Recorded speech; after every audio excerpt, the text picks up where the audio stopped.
sea que ya veo que sí que puedo empezar yo. Perfecto, adelante cuando quieras, José Miguel.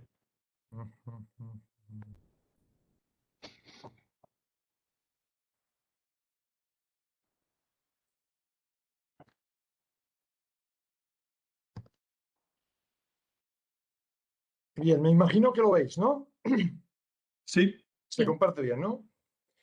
sí. Bien, vamos a ver. Lo que he hecho aquí es, como siempre, una de mis formas de hacer las cosas. O sea que es aparentemente bastante diapositivas, pero son diapositivas que algunas de ellas saltaré o simplemente se pueden leer por uno mismo cuando se cuelgue un PDF, que esperamos que se pueda colgar, que recoge exactamente lo mismo que está aquí en el PowerPoint. Segundo, además de esa advertencia, es que veréis que yo voy a ir resaltando algunos puntos, incluso de las que voy a comentar, de las diapositivas que voy a comentar, voy a resaltar solamente algunos puntos. El resto no es estrictamente necesario decirlo de palabra y también lo podéis completar luego vosotros. Y por último, es más importante, creo, que me escuchéis la lógica de lo que digo que intentar leer unas diapositivas en este momento. Tenéis después posibilidades. Por último, ¿cómo podemos empezar? He hecho una estructura muy concreta, pero con una peculiaridad. Se podría empezar a la mitad, hacia el final, y después añadir el principio. Me explico. A mí me parece que hablar de lo que tocaba en este tercer webinar, que era empresa y finanzas éticas, es difícil hacerlo si no tenemos una previa exposición sobre qué es lo que se piensa en general en economía, vamos a decir, alguna doble visión que hay, y como una de ellas es la que especialmente se ha impuesto en los últimos años, sobre todo diríamos, 40 años, y es la que es especialmente criticada por Francisco. Y creo que si se escucha primero eso, se entiende mejor después lo que piensa Francisco sobre empresa, finanzas éticas, las ampliaciones que podemos hacer al respecto y demás. Por tanto, aunque es verdad que podría empezar directamente empresas y finanzas éticas, y como tenemos un poco de tiempo, me voy a entretener en fijar lo anterior, que además creo que en los dos webinarios que ha habido tal vez no se han enfocado desde la misma perspectiva. Esta es otra perspectiva, ¿no? Con lo cual así enriquecemos un poco el problema. Bien, la estructura de la exposición que voy a seguir va a ser esta. En realidad, ¿desde dónde empezaría lo que os digo la segunda parte? Desde donde pone democracia económica. Pero voy a añadir esas primeras diapositivas sobre economía y dinero, unas ideas iniciales de Francisco, que son dos vídeos. Nueva religión, el neoliberalismo globalitario, la globalización neoliberal, con una sacralización del mercado y la cultura del individualismo. Y a partir de ahí después ya entramos propiamente en lo que es empresa y lo que es finanzas éticas, con sus dos grandes apartados de banca ética e inversiones socialmente responsables. Bien, estos dos vídeos resumen un poco el pensamiento de Francisco sobre uno muy general, economía y dinero, y otro, los que tienen responsabilidad, qué deben hacer, ¿no? Entonces, creo que se puede pinchar el enlace y teóricamente deberíais escuchar el vídeo. Veremos si es verdad.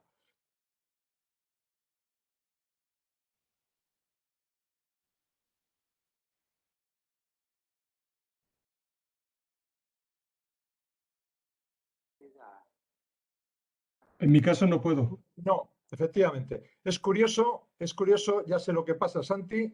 Anoche yo he podido hacerlo con el Webex de la universidad, pero con este Webex no funciona. Era el temor que me tenía yo. Anoche sí que he podido hacerlo con el Webex de la universidad, porque cada uno tenemos uno distinto. Las versiones que nos venden de Webex son diferentes, pero efectivamente lo he notado arriba porque me ha dicho que compartía solamente una y tiene que decir tres.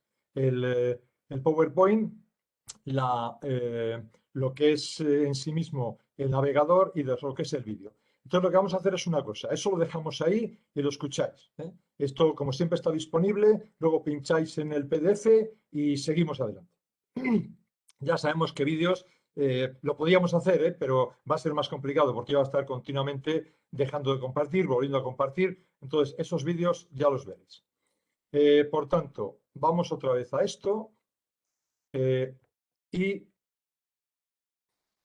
vamos a continuar con esta idea de qué es esto de una nueva religión llamada neoliberalismo. Cuando hablamos de las historias de la globalización, en realidad hay varias globalizaciones a lo largo del tiempo. No es cierto, como se dice, que esta es la única globalización, es la última. Pero tiene unas peculiaridades especiales, y es que se ha sacralizado el tipo de globalización que se está difundiendo. Se ha sacralizado desde una perspectiva muy concreta, que es la carga ideológica que tiene de un liberalismo más extremo que en años anteriores, y que por eso lo llamamos neoliberalismo, un nuevo liberalismo y además con características especiales. Y dentro de eso existe una especie de una ideología económica que se aproxima mucho a unas creencias religiosas. Y por eso decimos que es una nueva religión. La clave en esto es lo que se llama, un periodista francés lo ha llamado así, el bolchevismo de mercado, ¿no? O el leninismo de mercado, se podría decir. Una sacralización del propio mercado. Y dentro de esa sacralización del propio mercado tenemos algunos fenómenos que todos seguramente habéis oído, como es una gran movilidad de empresa, pero sobre todo de recursos financieros, de capitales, y también 3 o 4 cosas relacionadas con esos recursos financieros que son también cuestiones significativas. Por un lado, crecen mucho las finanzas, las finanzas son más importantes que la economía real, la economía de los productos. Crece mucho la desigualdad dentro de cada país y entre países. Y además de eso, vamos hacia una economía que al estar tan cargada de finanzas, es una economía de casino, de juego, de apuesta, ganar o perder, por encima de lo que es la economía real, ¿no? Y además basada mucho en el endeudamiento, en el crédito. Y eso a su vez ha generado un gran poder financiero en algunas personas muy concretas, que es donde se concentra ese poder, ¿no? Y específicamente dentro de esto, y nos interesa decirlo para la segunda parte de empresa y finanzas éticas, el aspecto de qué es ese modelo de empresa que se ha difundido durante las últimas décadas del siglo XX y que todavía tiene cierto peso, aunque precisamente veremos algunos brotes verdes en otra dirección. Y es el gobierno de la empresa, quién manda la empresa, cómo se dirige una empresa, desde una perspectiva puramente financiera, que a estos efectos quiere decir puramente accionarial. El control está solo en manos de los accionistas y los intereses a defender son solamente los intereses de los accionistas.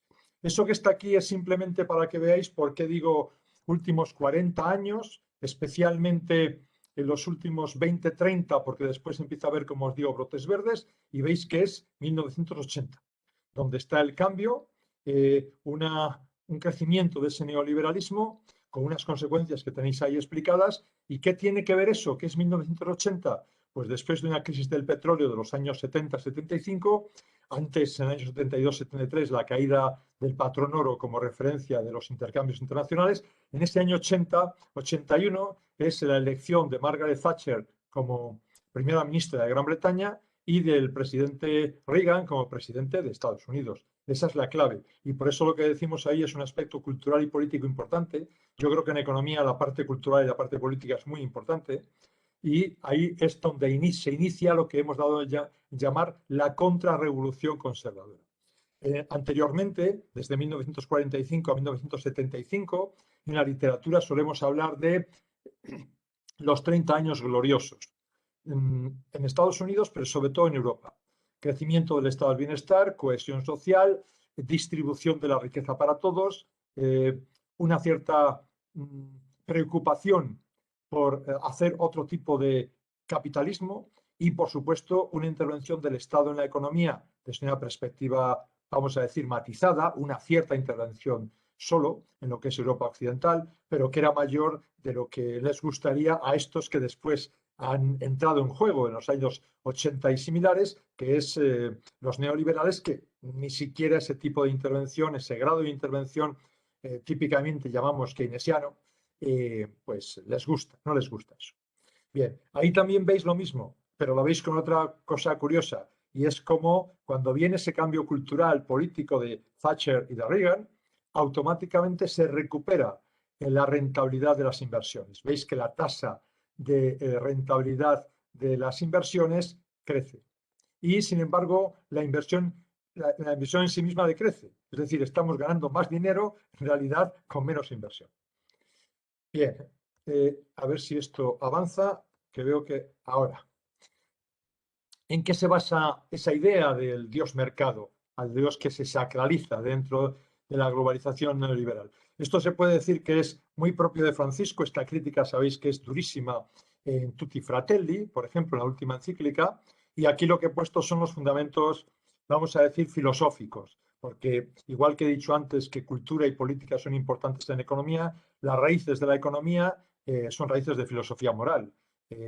Incluso por el que se dice que es el fundador de la economía, Adam Smith, que no dejaba de ser un filósofo moral escocés. Bien, pues lo que se sacraliza son tres cosas que tenéis al principio. Estos destacados en amarillo son lo que os decía yo, que basta con que eso lo vayáis reteniendo, incluso sin necesidad de mirar el resto de lo que dice la diapositiva, ¿no?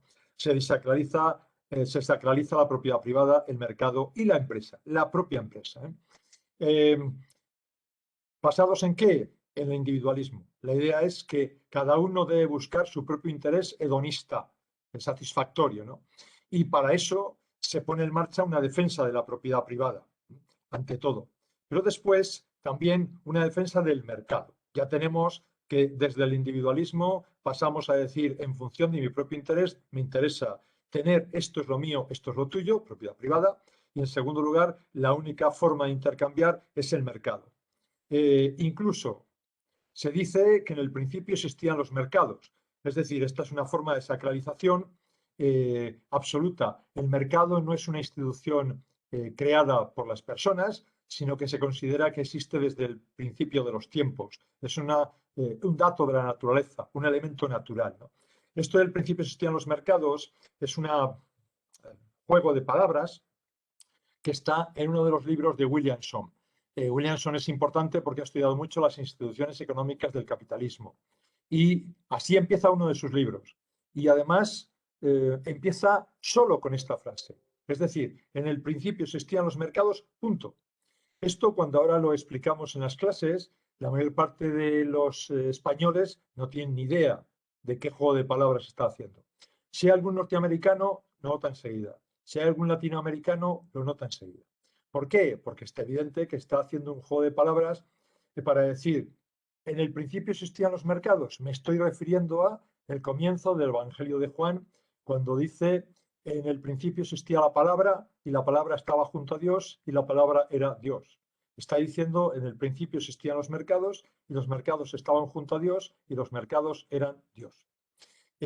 Naturalmente esto cualquier experto en antropología económica que pasó en el comienzo de la humanidad sobre el tema económico, pues sabe que eso no es así. El mercado se crea por los seres humanos cuando producen cosas, les sobran y se dedican a intercambiarlo mediante trueco o mediante dinero.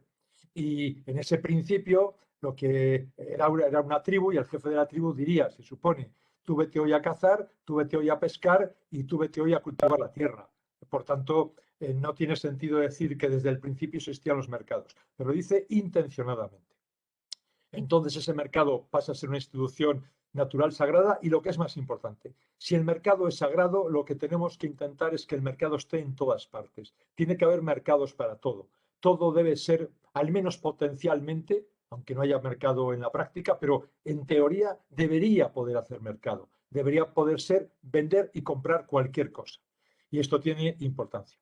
Naturalmente, desde esa perspectiva, no interesa para nada si lo que hace el mercado es una distribución justa y cada uno recibe lo que necesita para vivir. No, lo único que interesa es que lo haga con el menor de los costes y el mayor de los beneficios. En definitiva, importa solamente la eficiencia. Y luego los economistas decimos más. Ese mercado tiene fallos, hace las cosas mal, distribuye de mala manera. No, se considera que no hay esos fallos. Entre otras cosas, porque no les interesa la distribución. En economía, entender la distribución es una de las cosas que tenemos menos trabajadas, menos estudiadas, ¿no? Y, por supuesto, ese mercado no provoca costes sociales. Por ejemplo, no se considera que una empresa, cuando produce cemento, contamina. Pues no, ese coste social no se tiene en cuenta. Y al final, ¿qué hay desde la perspectiva personal? Desde la perspectiva personal hay que el mundo es muy duro, sí, pero esto lo dice Jensen, un compañero de Williamson. Dice, sí, pero es que así debe de ser. Es la supervivencia de los mejores.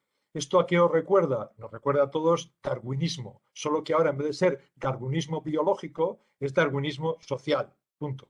Y os decía después que cualquier alternativa se considera que esto es sagrado, etcétera, y no merece la pena. En concreto, sí que tenéis ahí a la derecha, Novak, es el que ha sacralizado la empresa. Este es un economista norteamericano que es teólogo a la vez y trabaja para el Instituto de la Empresa Americana. Y lo que se ha dedicado es a defender el modelo que vamos a criticar después de empresa, defenderlo hasta la saciedad. Y cuando hasta Juan Pablo II ha intentado en alguna encíclica matizar un poco las cosas, allí estaba Novak, enviado desde Washington a Roma para defender la visión de la teología de la empresa sagrada, basada en el accionista, etcétera, etcétera. Bien, curiosamente, os lo digo ahí de pasada, veis que no está marcado especialmente en amarillo, han descubierto estos neoliberales una cosa curiosa, y es que dicen que los economistas teólogos de la Escuela de Salamanca del siglo XVI estaban en su misma línea, les defendían. En concreto, Azpilicueta. Azpilicueta es un navarro de la Orden de los Canónigos Regulares de San Agustín, que apareció por Salamanca junto con los más importantes que todos conocemos de Salamanca de esa época, dominicos y jesuitas.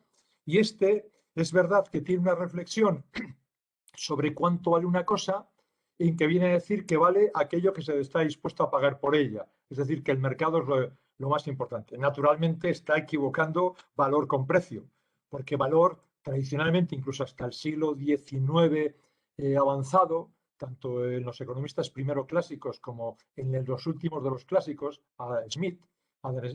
de Marx, desde Adam Smith quiero decir a Marx, resulta que se decía que el valor de una cosa era el trabajo acumulado en horas para fabricar esa cosa, ¿no? Bien, pues ahora lo que se dice no, es que es lo que se está dispuesto a pagar y por eso de alguna forma dicen que es un gran defensor del mercado como tal, como base de la economía. Se puede discutir, porque a continuación también hay otros salmantinos de esa época, economistas teólogos, que lo que dicen es, hablan del precio justo, con lo cual ya la cosa no es tan fácil. Pero aprovechan este asunto de pasada para decir que sus raíces son nada menos que teológicas. Ese es el juego que hacen, esa es la cosa interesante que dicen, ¿no? Y además es que esto es lo que debe de ser. No solamente debe ser porque es sagrado, sino que es lo que mejor funciona. Esto es el mejor de los mundos posibles. Es una máquina perfecta en que se cumple aquello. Voltaire tiene un personaje que es el doctor Pangloss, el doctor que dice, no, esto está bien, esto funciona maravillosamente, no hay nunca ningún problema, ¿no? Entonces, es un enfoque panglossiano de Voltaire que también tiene Adam Smith, le hereda a Adam Smith, ¿no? Y eso es sobre lo cual se monta toda su idea de la mano invisible, que en función de un interés personal llegas a un bienestar colectivo. Claro, cuando planteas esto así, que todo es sagrado y además de eso debe ser así porque es lo mejor de lo posible, esas leyes económicas se cumplen como si fuesen leyes de la física. Por tanto, son objetivas, son incuestionables y no deben ser juzgadas moralmente. No tiene sentido hacer un juicio a la ley de la gravitación universal. Un juicio moral tiene sentido. Por tanto, tampoco tiene sentido juzgar la economía.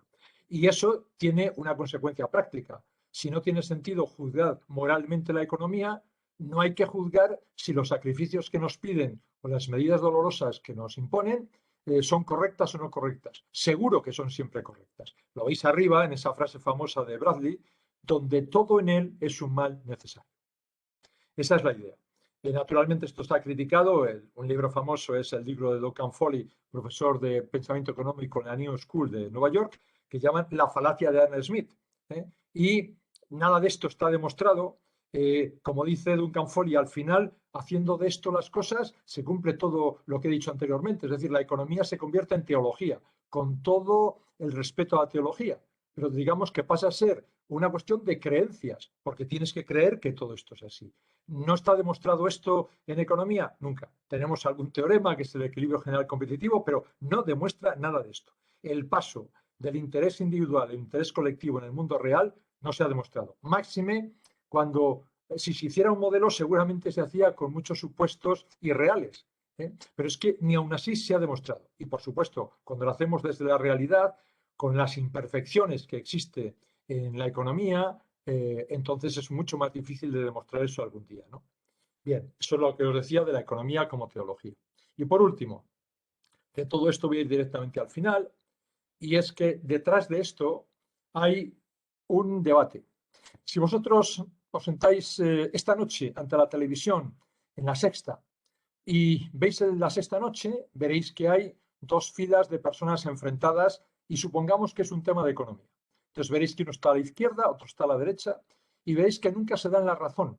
Los economistas de un lado, los economistas de otro. Nunca se dan la razón. ¿Por qué? Porque es que no se pueden dar la razón, ya que parten de conceptos de pensamiento económico, de filosofía, etcétera, totalmente distintos. En un caso, ¿qué están viendo? Están viendo el mundo desde la Ilustración escocesa. Es lo que hemos venido viendo hasta ahora. Ese mundo de perfección, darwinismo social, todo funciona maravillosamente. ¿Para qué vamos a intervenir si lo que hay que hacer es que el mundo vaya sobre sí mismo, que es como se dice en francés, ¿no? El mundo vaya sobre sí mismo. Bien, frente a eso, que es el origen de Adam Smith, aunque yo diría, por cierto, que si se lee a Adam Smith es menos radical, es menos neoliberal que sus actuales seguidores, tenemos una ilustración francesa y si queréis alemana, que es la otra cosa, lo que vamos a ir viendo a lo largo del resto de las diapositivas, que es la crítica a todo esto, ¿no? ¿Por qué? Porque la ilustración francesa parte de que la economía tiene imperfecciones, que hay que lograr una preocupación por una participación, lograr una voluntad general que de alguna forma refleje los intereses de todos considerados por igual como ciudadanos, muy típicamente francés, ¿no? Tras la Revolución Francesa, y preocupado por la justicia social. Por ejemplo, las raíces de esta ilustración francesa pueden estar tanto en lo que os he dicho antes, que era esa intervención del Estado, ese keynesianismo, como en el propio marxismo. La idea es la misma. Frente a eso, la ilustración escocesa. ¿Qué capitalismo propone la ilustración escocesa? Compasivo. El capitalismo de cuidemos a los pobres que sean muy pobres. Son las novelas de Dickens. Es toda la Inglaterra del siglo XIX. ¿Nos tenemos que preocupar por los pobres? Sí, pero solo por los muy pobres. El resto no importa. Por ejemplo, una ilustración práctica. Si aquí alguien dice intervención del Estado en la economía, pues es evidente que si tienes una visión de la ilustración francesa, dirás que poco o nada. Si tienes una visión de la ilustración escocesa, he querido decir, entonces poco o nada. Si tienes una visión de la ilustración francesa, entonces sí que debe haber esa mayor intervención. Estado del bienestar, si tienes una visión de la ilustración escocesa, no tiene mucho sentido que digas que tienes que construir un estado del bienestar, sino solamente unas leyes de pobres, como las inglesas de esa época. Si tienes una visión de la ilustración francesa, tienes que decir que sí, que es un derecho como ciudadano tener unas prestaciones sociales y lograr un punto de partida que permite a cada uno desarrollar sus propios proyectos vitales, ¿no? Bien.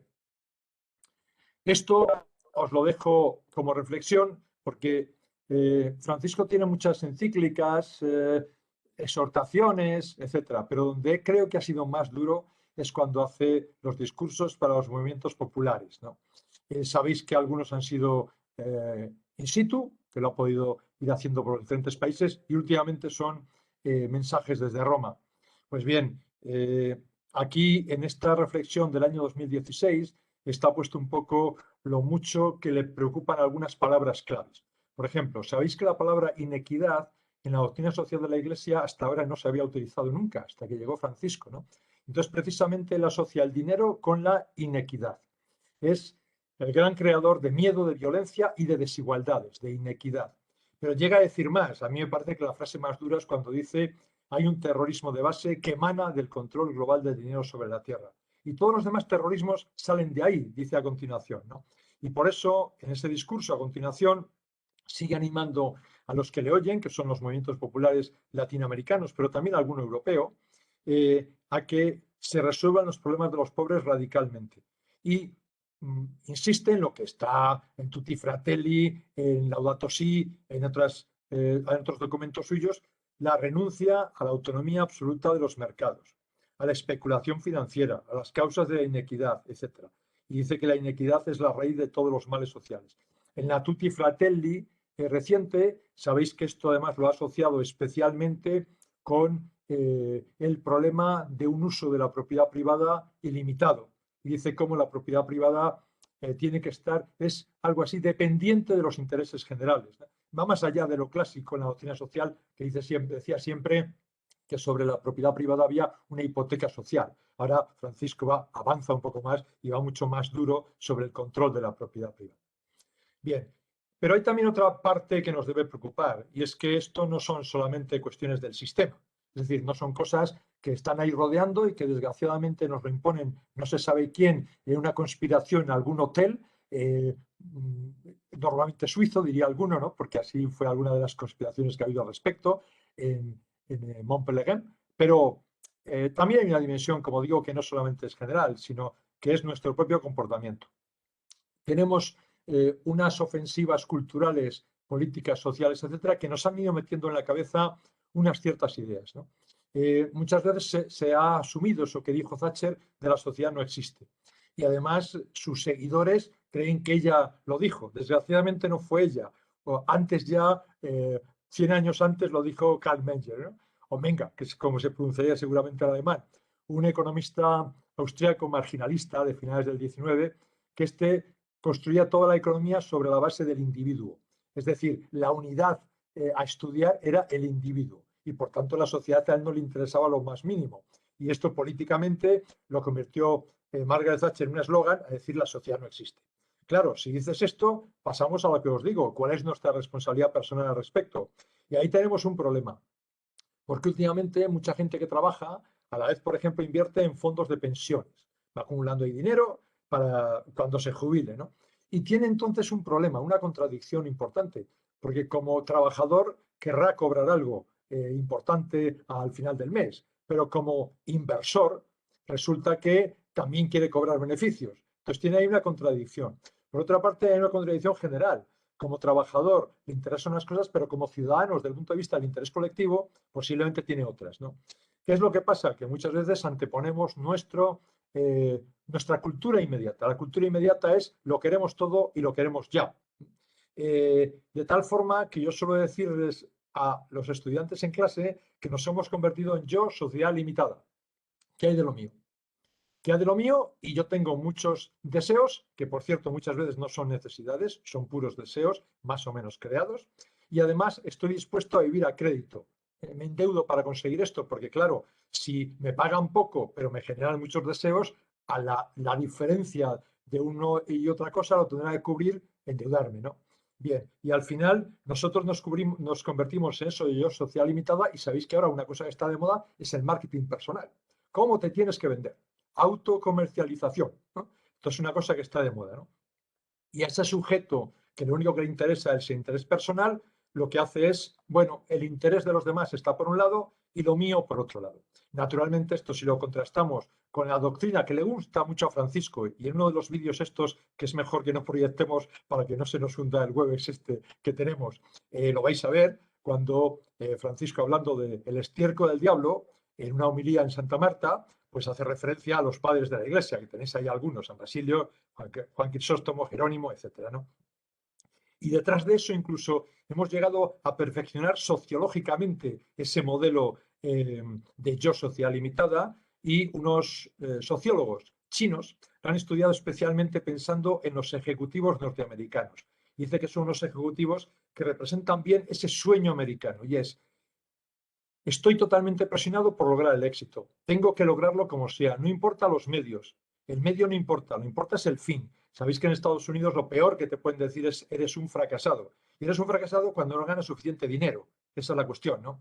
Y todo el resto, el entorno, dice, eso está bien, ese es el éxito. Este es famoso, este tiene dinero. Y aquí podríamos hablar ahora de los youtubers que se han marchado a Andorra para pagar menos impuestos, ¿no? Bien. Y entonces, si para conseguir todo eso no importa el medio, quiere decir una frase que siempre tenemos que pensar en ello. Si todo vale, nada vale nada. Porque si cualquier cosa se puede hacer, cualquier medio sirve, entonces, ¿para qué vamos a tener ningún juicio moral? Esto es absurdo. Bien, ahí tenéis, son 4, me parece, diapositivas con algunas cosas muy concretas. Normalmente en clase utilizamos muchísimas más, pero creo que esto es suficiente, ¿no? Cómo se ha ido imponiendo una presión para rebajar los impuestos por parte de empresas que no quieren pagar y por parte de nosotros mismos que tampoco queremos pagar. La idea es, déjame a mí con mi dinero, yo no quiero pagar impuestos, que después yo me pagaré una sanidad privada, me pagaré pues una enseñanza privada y llevado esto a sus últimas consecuencias llegamos a un absurdo. Porque entonces, haciendo eso, si yo no utilizo la carretera Madrid-Valencia, ¿por qué voy a pagar la carretera Madrid-Valencia? Entonces, que me quiten impuestos porque yo no quiero pagar la carretera Madrid-Valencia. Si yo soy contrario a que el Estado subvencione el cine español, ¿por qué voy a pagar impuestos para financiar el cine español? Es decir, vamos a un imposible social. No es posible que una sociedad se dedique cada uno a decir, estas son mis preferencias y quiero quedarme con el dinero, no quiero pagar impuestos y es que estoy en desacuerdo con todo lo que gasta el Estado en esos temas. Siguiendo eso, lo mejor que se puede hacer es volver a la sociedad, ni siquiera tribal, podríamos decir, de cada uno separado en su parcela cultivando cebollinos, porque esto si no, no tiene ningún sentido. Pues bien, ahí tenéis cómo el tipo máximo del impuesto sobre la renta de las empresas, lo que está en verde, ha ido cayendo en los últimos años. El tipo máximo sobre la renta, los ingresos de las personas también, y el tipo máximo de sucesiones también. En España tenemos alguna autonomía, que en concreto es Madrid, que es un buen ejemplo de esto. Además, os daréis cuenta de una cosa, normalmente se dice, bueno, el País Vasco y Navarra son los que tienen competencias fiscales y son los que más, vamos a decir, competencia fiscal desleal pueden hacer al resto de España. Pues no. En este momento es más preocupante lo que ha hecho en la Comunidad de Madrid en los últimos años de política económica que se han aplicado. Esto, a su vez, una vez que reduces impuestos, también se refleja en que vas aumentando la rentabilidad del capital productivo. Esto tiene especial interés porque está hecho por Natixis, que Natixis no es ningún, pues no sé, conjunto de académicos o grupo de pensadores críticos con todo esto. No, no, es que Natixis es un banco de inversión francés y su principal jefe del servicio de estudios es un reputado economista que lo que ha hecho ha sido ser honrado y decir, no, no, es que está pasando esto con la rentabilidad del capital productivo. Capital productivo desde un punto de vista de activos reales, está pensando en activos reales. Entonces, veis cómo, salvando la crisis del 2009, más o menos, la crisis financiera famosa, esto ha ido aumentando. Ahora, naturalmente, estamos todos expectantes de que actualice la figura y veremos, claro, una caída con motivo de la crisis de la COVID-19. Bien, otro elemento importante de qué consecuencias ha tenido todo esto, aparte de impuestos, aparte de que se aumenta la rentabilidad de los inversores y de las empresas, es qué ha pasado con los salarios de los trabajadores. Esto lo suele hacer el Instituto de Política Económica norteamericano periódicamente y esto es lo último que ha publicado. Se supone que el año 2020 ha dejado a todo el mundo sin hacer estadísticas, pronto tendremos más estadísticas. Fijaos una cosa muy interesante y es dónde deja de ir parejo el crecimiento de la productividad y el crecimiento de los salarios. Más o menos veis que hasta un poquito antes de 1980. Justo siempre es lo mismo. Caída del patrón oro, crisis del petróleo, 74-75, Thatcher y Reagan al poder, 80-81. Y a partir de ahí viene el gap, la diferencia, ¿no? Veis que antes, a medida que crecía la productividad del trabajador, se le daba proporcionalmente lo mismo, en compensación por hora, retribución por hora, ¿no? Pero a partir de ese momento, veis cómo la productividad del trabajador va aumentando y, sin embargo, lo que se le paga por hora está bastante estabilizado. Consecuencia, la diferencia, el gap, se aumenta. Aquí tenéis lo mismo, pero para toda la OCDE. Eso era Estados Unidos, ¿no? Esto lo ha hecho también Natixis. Es esto de que este banco de inversión está reconociendo la realidad. Veis cómo la productividad por cabeza, por persona, es lo que va en color gris y el salario real por persona es lo que va en color algo así como morado, ¿no? Y veis el gap. El gap está puesto abajo. Esta línea discontinua abajo es el propio gap. Veis que ese gap está aumentando. Bien, al final, con todo esto a qué llegamos, pues hay algunas palabras claves que ya lo podéis retener en la cabeza, ¿no? Que es un crecimiento que es muy inestable, tenemos crisis más frecuentes, cada menos tiempo hay crisis, tenemos una gran volatilidad, un gran riesgo, una gran inestabilidad de la economía, pero también desigualdades. Desigualdades no solo salariales, sino también globales, sociales. Y además de otra cosa que dijeron ya los economistas especializados, lo que llamamos los estructuralistas, la escuela estructuralista latinoamericana de los años 50 del siglo pasado, ¿no? Eso es tener capacidad de previsión, acertaron plenamente, ¿no? Y es desigualdad del norte frente al sur, pero también dentro del sur desigualdad y dentro del norte desigualdad. Cuando ellos hablaron, era evidente la desigualdad del norte frente al sur e incluso de la desigualdad dentro del sur. Pues en Brasil, por ejemplo, había grandísimos ricos y muchísimos pobres, ¿no? Pero lo que había menos y era menos evidente es que iba a haber con el paso del tiempo una desigualdad dentro del norte. Claro, al perderse el estado del bienestar, recortarse, etcétera, etcétera, las diferencias dentro de nuestros propios países del norte han crecido. España en este momento es el tercer país más desigual de la Unión Europea tras Bulgaria y tras Rumanía. Entonces, eso es lo más curioso que ha ocurrido. Y os hago un comentario de pasada. Hay gente que dice, un famoso economista español que está en Estados Unidos, que dice que no, que se puede demostrar con estadísticas que la desigualdad mundial no ha ido aumentando. Todo depende de un truco estadístico, y le ha respondido el economista jefe del Banco Mundial, ¿no? Este economista es catalán, está en Estados Unidos, como os digo, y él defiende que no pasa nada. ¿Y qué le ha dicho el economista jefe del Banco Mundial? Dice, es muy sencillo. Si tú, Jordi, porque se llama Jordi, dice, si tú, Jordi, quitas las fronteras entre todos los países y haces una especie de tierra única, que tienes razón, la desigualdad mundial ha disminuido en el conjunto. ¿Pero a qué se debe?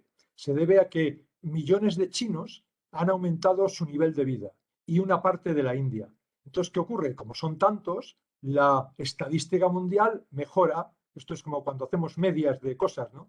Ahora bien, si mantienes las fronteras nacionales y haces la comparación manteniendo esas fronteras, coges así los datos, entonces la desigualdad ha aumentado. Eso es una cosa que sepáis de pasar. Dentro de un concepto de economía de casino, una economía que está basada más bien en lo que son alzas y bajas de la bolsa y, vamos a decir, financiarización, ¿no? Con crisis financieras que después se convierten en económicas y que, como os he dicho antes, son más frecuentes. Con esto se ha roto una cosa que es el ciclo político norteamericano, que solía ser cada 30 o 40 años, tocaba progresismo. Y así se ha ocurrido durante mucho tiempo. Lo que pasa es que cuando ha llegado Trump, se ha roto ese ciclo político americano. Ya no es cada 30 años, ha durado más el último ciclo, digamos, conservador, cuando tocaba ya ciclo progresista, ciclo demócrata. Biden ha entendido esto y no sé si habéis visto estos días en la prensa que ha puesto en marcha un programa de gasto por parte del gobierno de Estados Unidos absolutamente tremendo, 1,9 billones de dólares, billones auténticos, billones europeos, no el billón, los 1.000 millones norteamericanos. 1,9 billones de dólares es muchísimo dinero, pero sobre todo es que no lo ha hecho como antes había hecho Trump con un programa un poquito menor, pues para reducir impuestos o ayudar a los más ricos. No, es que lo ha hecho con estado del bienestar. Hay dinero para todos, desde las mujeres afroamericanas a la última reserva de indios de Estados Unidos. Bien, y lo más interesante es que ha insinuado que lo que pretende es recuperar culturalmente, políticamente, una visión. ¿Qué visión? La de Roosevelt. Por tanto, no es solamente un gasto, sino es un intento de cambiar mentalidades. Lo va a tener difícil, porque tiene 70 o 75 millones de norteamericanos que votan a Trump y que piensan exactamente lo contrario. Pero esta es la idea. Este es el cambio fundamental que, por tanto, con buen sentido, Biden se ha dado cuenta que la guerra no es guerra solo económica, no son medidas económicas, sino que debe ser cultural y política. Bien, y aquí tenéis de nuevo ciertas consecuencias, y es, por ejemplo, cómo Estados Unidos, a través de esta visión de la economía, ha hecho un regreso de 100 años. Es decir, la desigualdad norteamericana ahora tiene unos niveles iguales que en 1913. Ha regresado 100 años en lo que es el igualitarismo en la sociedad norteamericana. Los más ricos han pasado a tener el mismo peso y la misma, vamos a decir, participación en el reparto de la tarta que hace 100 años, lo cual es absolutamente sorprendente. Aquí tenéis lo mismo, pero desde el punto de vista de la riqueza personal. Se ve, como siempre es mirar 1980. Sabéis que de 1980 en adelante aumenta la desigualdad en el reparto de la riqueza personal.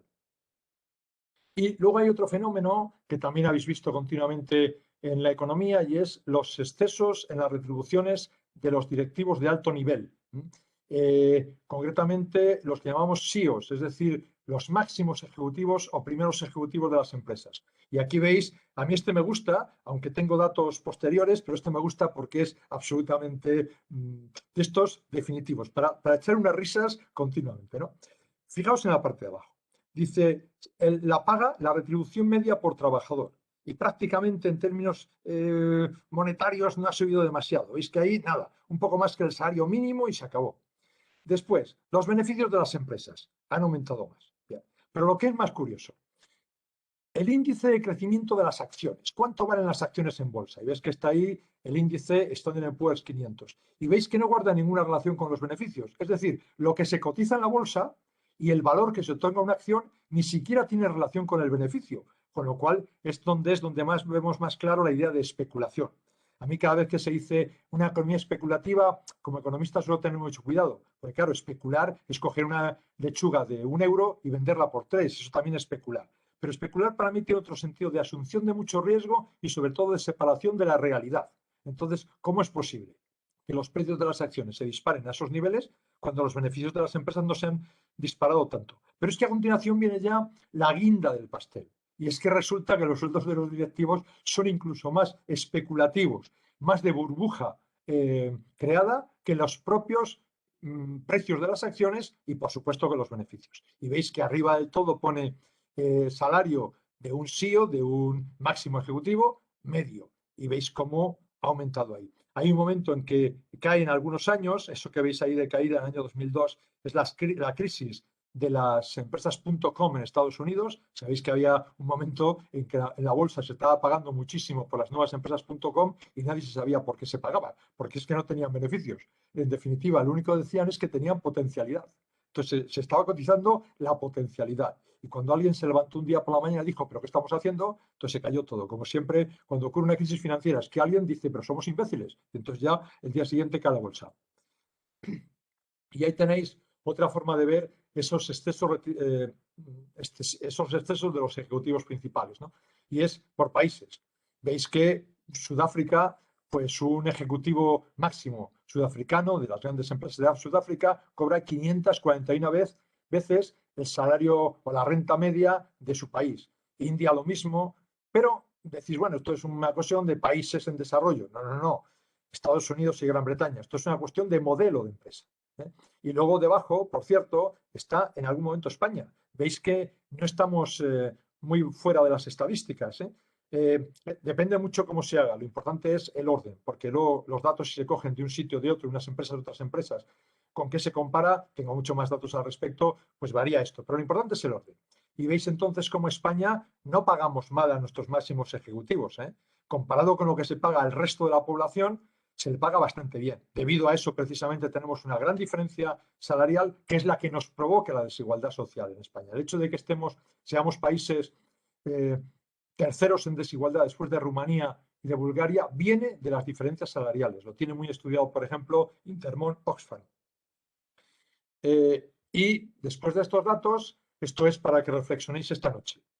Que todo el mes depende de que no somos capaces de asumir un poco qué es lo que está ocurriendo, ¿no? Esto es como siempre una viñeta del roto que es una vez más acertada. Bien, y así pasamos a lo que os decía yo que era la segunda parte, podía haber prescindido de la primera, pero me parecía que era mejor encuadrarla en esta visión para que entendáis por qué tenemos que ir a otro tipo de economía, una crítica a todo esto que hemos visto hasta ahora, ¿no? Y para eso se puede partir de una visión muy general, que es la preocupación por la democracia económica. Esa democracia económica tiene muchas denominaciones hoy. Como en términos generales solemos seguir diciendo democracia económica, pero desde el punto de vista de libros que se escriben y demás, pues ya se habla de otros conceptos similares, digamos que para vender, ¿no? Pero que estás vendiendo lo mismo. Stiglitz habla de capitalismo progresista. Otra cosa que está muy de moda es el Green New Deal. Sabéis que New Deal es la idea del programa económico que puso en marcha el presidente Roosevelt en Estados Unidos a partir del año 1932. Y ahora se dice Green New Deal para hacer referencia a que ese New Deal debe tener en cuenta especialmente las preocupaciones medioambientales. Thomas Piketty, con sus dos libros superventas, El capital en el siglo XXI y Capital e ideología, los dos los tenéis en castellano traducidos. El de Capital en el siglo XXI es un buen comienzo para empezar a estudiar, pero me parece importantísimo el siguiente, el último, el de Capital e Ideología. Lo único que tiene es que es un tocho de muchísimas páginas, algo increíble para poder leer. Pues ahí defiende lo que llama el socialismo participativo y federalismo social. Y no quiere decir socialismo en el sentido tradicional del término. Después se ha hablado de democracia colaborativa, de propiedad democrática y como no podía ser de otra forma, porque aquí algo 0.0 siempre está apareciendo, pues ahora se llama también capitalismo 3.0. Bien, es importante decir que esta visión de la democracia económica no tiene en cuenta ya solo filosofía económica. Al igual que está ocurriendo en los programas de los partidos políticos, se empiezan a añadir otras consideraciones que vienen de fuera de la economía, vamos a decir, más académica y de la economía más unida a lo tradicional, aunque sea para contestar a lo tradicional, ¿no? Y es toda esa economía cooperativa, social y solidaria que tiene una cierta ya tradición desde el siglo XIX, pero también las nuevas economías, la economía ecológica, la economía feminista o economía de los cuidados y la economía de los bienes comunes, que es un poco lo último que hay, y es empezar a decir que los bienes comunes es mucho más de lo que creíamos, ¿no? El bien común, se decía antes, pues no sé, es un hospital, sí, pero el bien común también es el aire, el bien común es la naturaleza. Hay muchos bienes comunes que sostener. Y detrás de todo esto se considera que para poner en marcha esta democracia económica no hace falta solamente ideas de unas u otras corrientes de la economía, sino también una democracia política profunda. ¿Qué quiere decir esto? Una mayor participación de los ciudadanos, del pueblo, en la adopción de las decisiones importantes. Sabéis que incluso hay personas que dicen, pero si ahora con los avances tecnológicos, todos con el ordenador podríamos dedicarnos a votar en el Parlamento. ¿Para qué vamos a tener unos representantes que hacen ellos lo que les parece dentro de un mandato que no es imperativo, tienen libertad de voto? En España muy controlado por los partidos políticos, pero en principio hasta de eso serían libres, ¿no? Hasta de la disciplina del partido político. ¿Qué es lo que ocurre? Que si tenemos unos medios como Internet, la telemática, informática a distancia, que hoy la tenemos difundida, pues cada vez que se va a votar una ley, nos la ponen en pantalla y vamos votando todos, sí no, a cada uno de los párrafos, ¿no? Bien, pues esto es una caricatura de lo que quieren decir, que hoy tenemos personas mejor formadas, tenemos instrumentos técnicos para poder facilitar la participación y sabéis que esto se ha empezado a hacer pues desde los presupuestos participativos a otras varias cosas en muchos sitios. Son pequeñas referencias, pequeños espacios de emancipación que se van creando, ¿no? Y al final, detrás de todo esto, tanto la visión económica como la visión política, hay una preocupación en cualquiera de los modelos de democracia económica que he puesto antes. Y es preocupación por la igualdad, parte económica, y consecuentemente, con lo que acabo de decir, preocupación por la participación. Y eso se concreta en tres cosas. Primero, procurar que cada persona, desde que nace, como ciudadana, como persona, tenga una dotación de recursos que le permita hacer un proyecto vital. Y hemos descubierto que es importante apoyarle al comienzo de su vida, una sanidad gratuita o una educación pública gratuita, pero también al final de la vida. Muchas veces se dice, bueno, basta con el principio y después cada uno ya se pone en el punto de salida, empieza a correr por la pista y unos llegan más tarde, otros más antes, pero eso ya no importa, porque cada uno partió no, hemos detectado que a lo largo del recorrido de la pista se crean muchas desigualdades que tampoco están controladas por la persona. De tal forma que no basta solo con apoyar y conseguir en el punto de partida una cierta igualdad, sino que hay que apoyar también a lo largo de la pista y en el punto de llegada. Por eso también tiene que haber prestaciones al final, la jubilación, etcétera, etcétera, ¿no? Bien, y junto con eso, dos cosas, que es lo que vamos a ver a continuación. Y es, por un lado, democracia en el trabajo, que es como se llama tradicionalmente desde hace décadas en Europa, democracia en el trabajo, que hoy lo llamamos nuevo modelo de empresa, y el control social de las inversiones. ¿Dónde invertimos? Y qué es lo que vamos a ver como finanzas éticas. Entonces, entramos en Francisco I.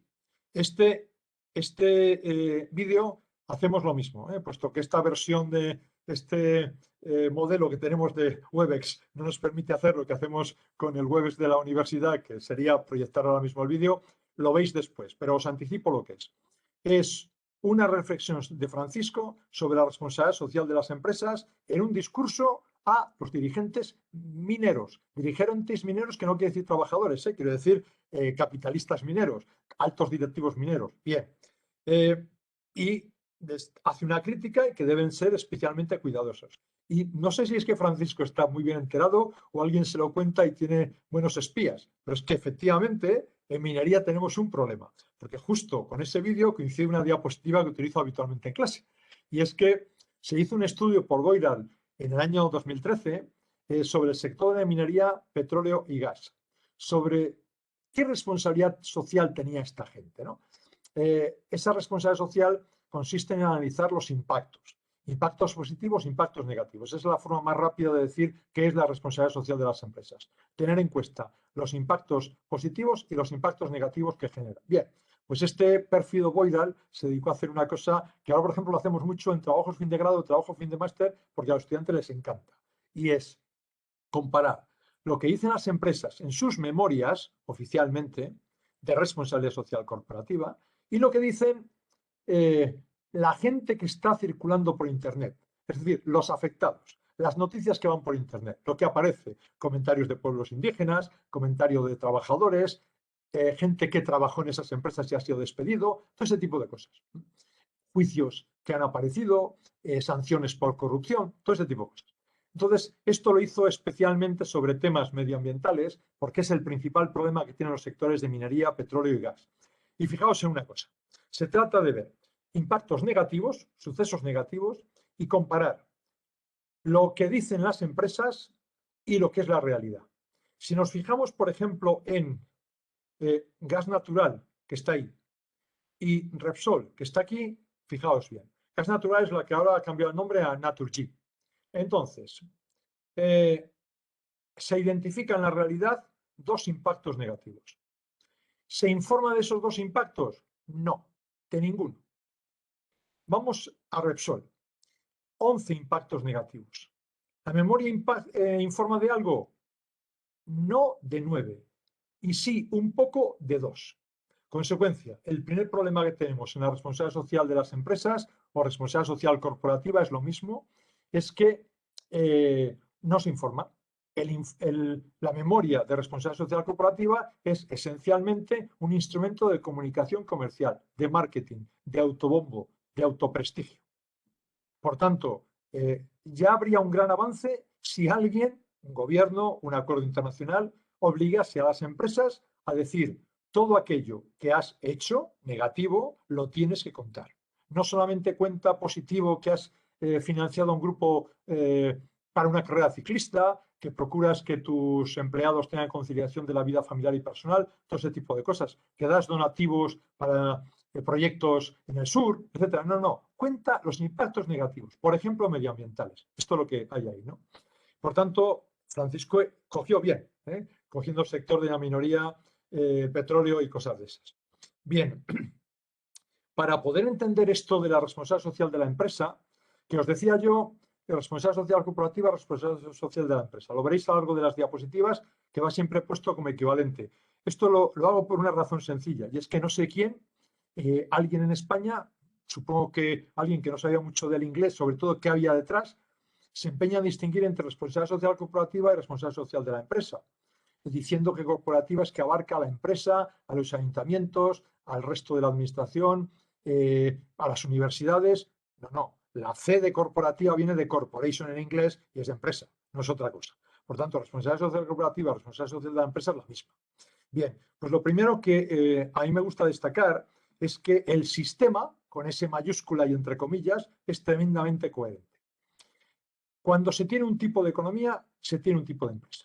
Y eso es básico para entender si la responsabilidad social de la empresa hoy es suficiente, no es suficiente, si podemos tener esperanzas de cambio o no podemos tener esperanzas de cambio. Hay dos tipos fundamentales de economía. En teoría tenemos hasta 5 si entramos con matices. Esto es una literatura que se llama la literatura de variedades del capitalismo. Pero con 2 nos sirve bien. Y son las economías liberales y las economías coordinadas. Las economías coordinadas no quieren decir que sean no liberales, que sean socialistas. No, lo que quiere decir es que es un liberalismo menos intenso, con mayor participación de la intervención del Estado. Las economías liberales típicamente son los países anglosajones Y las economías coordinadas típicamente es Europa continental, sobre todo, básicamente Alemania y todos sus países de influencia, y Japón, por razones históricas, ¿eh? Porque la dinastía Meiji, al final del siglo XIX, cuando se abre Japón al desarrollo, copia el sistema de desarrollo alemán. Bien, entonces, economías liberales y economías coordinadas, que vamos a decir que son menos liberales, menos partidarias de sacralizar la empresa, el mercado, la propiedad privada y con mayor intervención del Estado. Bien, unos países anglosajones, otros Europa continental y Japón. ¿Qué es lo que ocurre? Que el concepto de empresa o de compañía es diferente. Uno está asociado con ¿qué? Con compañía. El concepto de compañía es un concepto jurídico. Lo único que interesa son los accionistas. Compañía es una cosa que hay en derecho mercantil de una gente que se sienta allí, firma un contrato y dice yo aporto esto y yo soy propietario de esta empresa. Eso es una cosa. Y en cambio, en el sistema de economía coordinada se basan en la empresa. Pero empresa es un concepto económico y social. Es un conjunto de gente, de factores productivos, pero de gente muy distinta que participa. Trabajadores, accionistas, acreedores, clientes, proveedores, etcétera, ¿no? Por tanto, las dos economías son distintas y, como no podía ser de otra manera, los conceptos subyacentes de empresa sí, empresa no, compañía sí, compañía no, son diferentes. Por eso decimos que hay dos modelos de gobierno de la empresa, cómo manda la empresa. Cuando decimos gobierno de una empresa, es algo así como el sistema político de la empresa. Cómo es el poder, cómo se reparte y cómo se distribuye la tarta. Bien, pues ahí tenéis, por un lado, el modelo financiero accionarial. Lo único que interesa son los intereses de lo único que importa son los intereses de los accionistas. Y el modelo que llamamos stakeholder, donde interesan trabajadores, clientes, proveedores, etcétera, todos. Stake en inglés es apuesta, holder es el tenedor. Originalmente es una persona que reunía las apuestas de todos, pero hoy tiene otro sentido. Es también el que hace una apuesta legítimamente en una empresa, el que tiene un interés legítimo en la empresa. No es solo el que recibe las apuestas, sino el que hace las apuestas. Siempre que sea un interés legítimo, ¿eh? Porque también, si no, un stakeholder podía ser uno que roba una empresa, ¿no? Entonces, esa es la idea. Por tanto, dos modelos de economía, dos modelos de empresa. Y esto tiene consecuencias inmediatas. Con el primero que tenéis ahí arriba, financiero o accionarial, no podemos ir a ningún lado. Con el segundo podemos intentar construir una responsabilidad social de la empresa. Bien, aquí tenéis todo recogido. Tenéis recogido la idea de que no hay que hacer responsabilidad social y tenéis el resto de las posibilidades que hay de responsabilidad social. Por tanto, son 4 tipos de responsabilidad social. Uno, vais a ver ahora, es no tienen responsabilidad social y otros son 3 tipos verdaderos de responsabilidad social, aunque muy diferentes entre sí. Esto está hecho pues una noche de esas que es cuando yo trabajo y tienes una idea para poner orden, porque el problema que yo veía es que todo el mundo escribía en Internet, se copian unos a otros, había mucha basura, la gente habla siempre de lo mismo sin darse cuenta de que hay más cosas y había que reunirlo. Entonces, la lectura de esto es bastante sencilla. De arriba abajo tenéis para quién se crea valor, para quién se crea riqueza. Abajo está el modelo financiero, que he dicho que había 2 modelos, y uno de ellos era el financiero, el accionarial. Y arriba está el modelo que llamamos partenarial. Partenarial es que hay muchos asociados, o sea, stakeholder. El modelo pluralista, el modelo stakeholder, es partenarial. Sabéis que en castellano no existe la palabra partner, está solamente en inglés y en francés, pero lo hemos tenido que adaptar por necesidades de traducción de las directivas de la Unión Europea. Entonces hablamos de partenarial, de creación de valor para todos, ¿no? Bien, una vez que sabemos qué es el eje vertical, vamos con el eje horizontal. A la izquierda tenéis si lo que se hace, lo que sea, se hace dando voz solamente a los accionistas, izquierda, o a la derecha, dando voz a mucha más gente. Participación de clientes, de trabajadores, de proveedores, etc., ¿no? Y una vez que tenéis ese doble eje, podéis ir viendo 4 tipos. La flecha roja que está en el medio quiere decir el predominio histórico de una u otra de los 4 tipos. Pero no quiere decir que hayan desaparecido según va pasando la historia, ¿eh? Siguen existiendo los 4 en la práctica. Lo que pasa es que uno u otro es predominante según las circunstancias. Entonces veis arriba a la derecha que es, me preocupo por todos mis trabajadores, todos mis clientes, todos mis proveedores, pero no les consulto. Esto es despotismo ilustrado, paternalismo. Hago acción social y filantropía y hago lo que a veces también llamamos economía de talonario, a firmar cheques. Ale, chico, toma esto y vete que ya te he dado una ayuda. Caridad, caridad. Bien, eso es la responsabilidad social convencional. Típicamente es de un economista y sociólogo francés, que es Le Play, pero también todo el mundo lo conoce por aquello de que la gente lo que lee son libros norteamericanos, ya no leemos libros europeos, como Carnegie. Carnegie es un multimillonario norteamericano que lo que vino a decir a sus compañeros, a sus millonarios colegas de aquella época es, chicos, tenemos que cuidar la situación. El pueblo nos odia porque somos todos monopolistas, unos nos hemos quedado con los ferrocarriles, otros con el petróleo, otros con los barcos, etc. Y la gente nos dice, son unos depredadores. ¿Qué tenemos que hacer? Caridad. Tenemos que hacer filantropía. Desde una visión muy calvinista, soy rico porque he recibido la bendición divina, ahora yo tengo que repartir esto al resto, ¿no? Entonces es teología de la prosperidad, Dios me ha bendecido, y ética de la filantropía, voy a repartirlo. Esto es típicamente norteamericano y hoy todavía hablamos de filantrocapitalismo en Estados Unidos. Si os dais cuenta, Estados Unidos es de los pocos países del mundo en que los millonarios de vez en cuando escriben al presidente de Estados Unidos diciendo queremos que nos suban los impuestos. En España nunca he visto que un millonario diga queremos que nos suban los impuestos. Sin embargo, en Estados Unidos, Bill Gates y sus colegas escribieron muchas veces a Trump diciendo es una barbaridad lo que estás haciendo de bajar impuestos a los ricos, si nosotros tenemos mucho dinero queremos repartirlo. Eso es, pero fijaos que lo hacen desde un cierto paternalismo. Debajo tenéis el Marqués de Comillas, que es el ejemplo español. Es más, el ejemplo español, que es que Carnegie no sabía que teníamos aquí un gran ejemplo al respecto. Y es una persona que creó hospitales para sus trabajadores, economatos para que pudieran comprar cosas más baratas y así sucesivamente. ¿Por qué lo hacía? Bueno, si habéis estado alguna vez por Comillas en Cantabria, habréis visto que hay allí unas casas y además regaló la universidad a los jesuitas, que después se han vendido los jesuitas a la Universidad de Cantabria, ahora están en Madrid, la Universidad de Comillas, y él estuvo por ahí haciendo todo esto. Se instaló sobre todo en Barcelona en los últimos años de su actividad emprendedora. Pero la cuestión es por qué lo hacía. Entonces, este hombre era el segundo Marqués de Comillas. Cuando murió, efectivamente, el periódico ABC tituló, ha muerto el mayor limosnero del reino. La cuestión es por qué. Pues lo hacía porque su padre, el primer Marqués de Comillas, había estado exportando esclavos africanos a Cuba. Sabéis que España abolió la esclavitud más tarde que Gran Bretaña y además, incluso después de prohibida, se seguía haciendo. Y el padre de este hombre lo siguió haciendo incluso después de la prohibición. Pero en todo caso, antes de la prohibición, había hecho mucha exportación a Cuba, a República Dominicana actual, etcétera, ¿no? Y eso, digamos que su hijo lo que estaba haciendo era limpiar su conciencia. Este problema de la responsabilidad social convencional sigue existiendo todavía. Hay gente que hace eso por caridad. Todavía se hace mucha responsabilidad social tipo filantropía para limpiar la conciencia y para hacer un poco de buena imagen. Soy bueno, soy virtuoso externamente.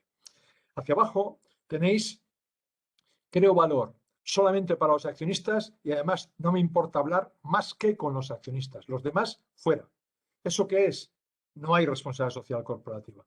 Eso es una responsabilidad social corporativa igual que a un valor solo para los accionistas. Y eso es típico, si repasáis los nombres que están ahí, aparece de pronto Williamson. Es decir, el que decíamos antes, en el principio existían los mercados, el comienzo del Evangelio de Juan. A la derecha, abajo, tenéis crear valor para los accionistas, pero atendiendo a los demás. Esto es algo así como creamos valor, pero sujeto a ciertas restricciones.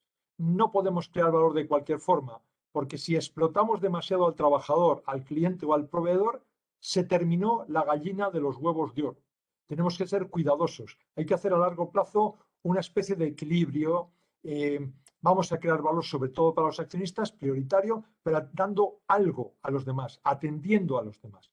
Eso es lo que hoy habitualmente está de moda y le llamamos responsabilidad social corporativa instrumental, para decirlo de forma rápida. Veréis que, por ejemplo, hay uno que es un famoso economista, Friedman, que está en un lado y en otro. Y esto es porque Friedman siempre dijo, izquierda, que no había responsabilidad social corporativa, que la única responsabilidad social corporativa era incrementar los beneficios. En una empresa no había más. Lo que pasa es que unos años antes de morir, Friedman a la derecha, 2005, este matizó y dijo lo que todos sospechábamos, ¿no? Va un periodista y le pregunta, Pero entonces usted piensa que si una empresa crea un hospital, una escuela para la comunidad, da unos donativos, ¿eso es tirar el dinero del accionista? ¿Eso no se debe hacer? Y dice, espera un momento. Explíqueme una cosa. Si hacemos eso, ¿ganaría la empresa más dinero? Si es así, claro. Entonces se ve cómo esta responsabilidad social instrumental está al servicio de los beneficios, de tal forma que es un instrumento para conseguir consiguiendo esto. Haces acciones con los trabajadores, con los clientes, con los proveedores, pero es para incrementar el beneficio. Por eso llamamos instrumental, es un medio. Y arriba tenemos la cuarta posibilidad, y es creamos valor para todos con participación de todos. Eso es lo que yo vengo escribiendo en los últimos años, que es la responsabilidad social avanzada. Prácticamente entre Sacconi y yo no hay mucha diferencia. Cuando hemos empezado a escribir sobre esto, hemos empezado a decir más o menos las mismas cosas. Y es un poco lo que tal vez después hay dos ideas al respecto. Bien, una cosa. Me falta aquí, cuando hice esto, todavía no estaban de moda los emprendedores sociales. Entonces, el emprendedor social lo vamos a ver inmediatamente ahora.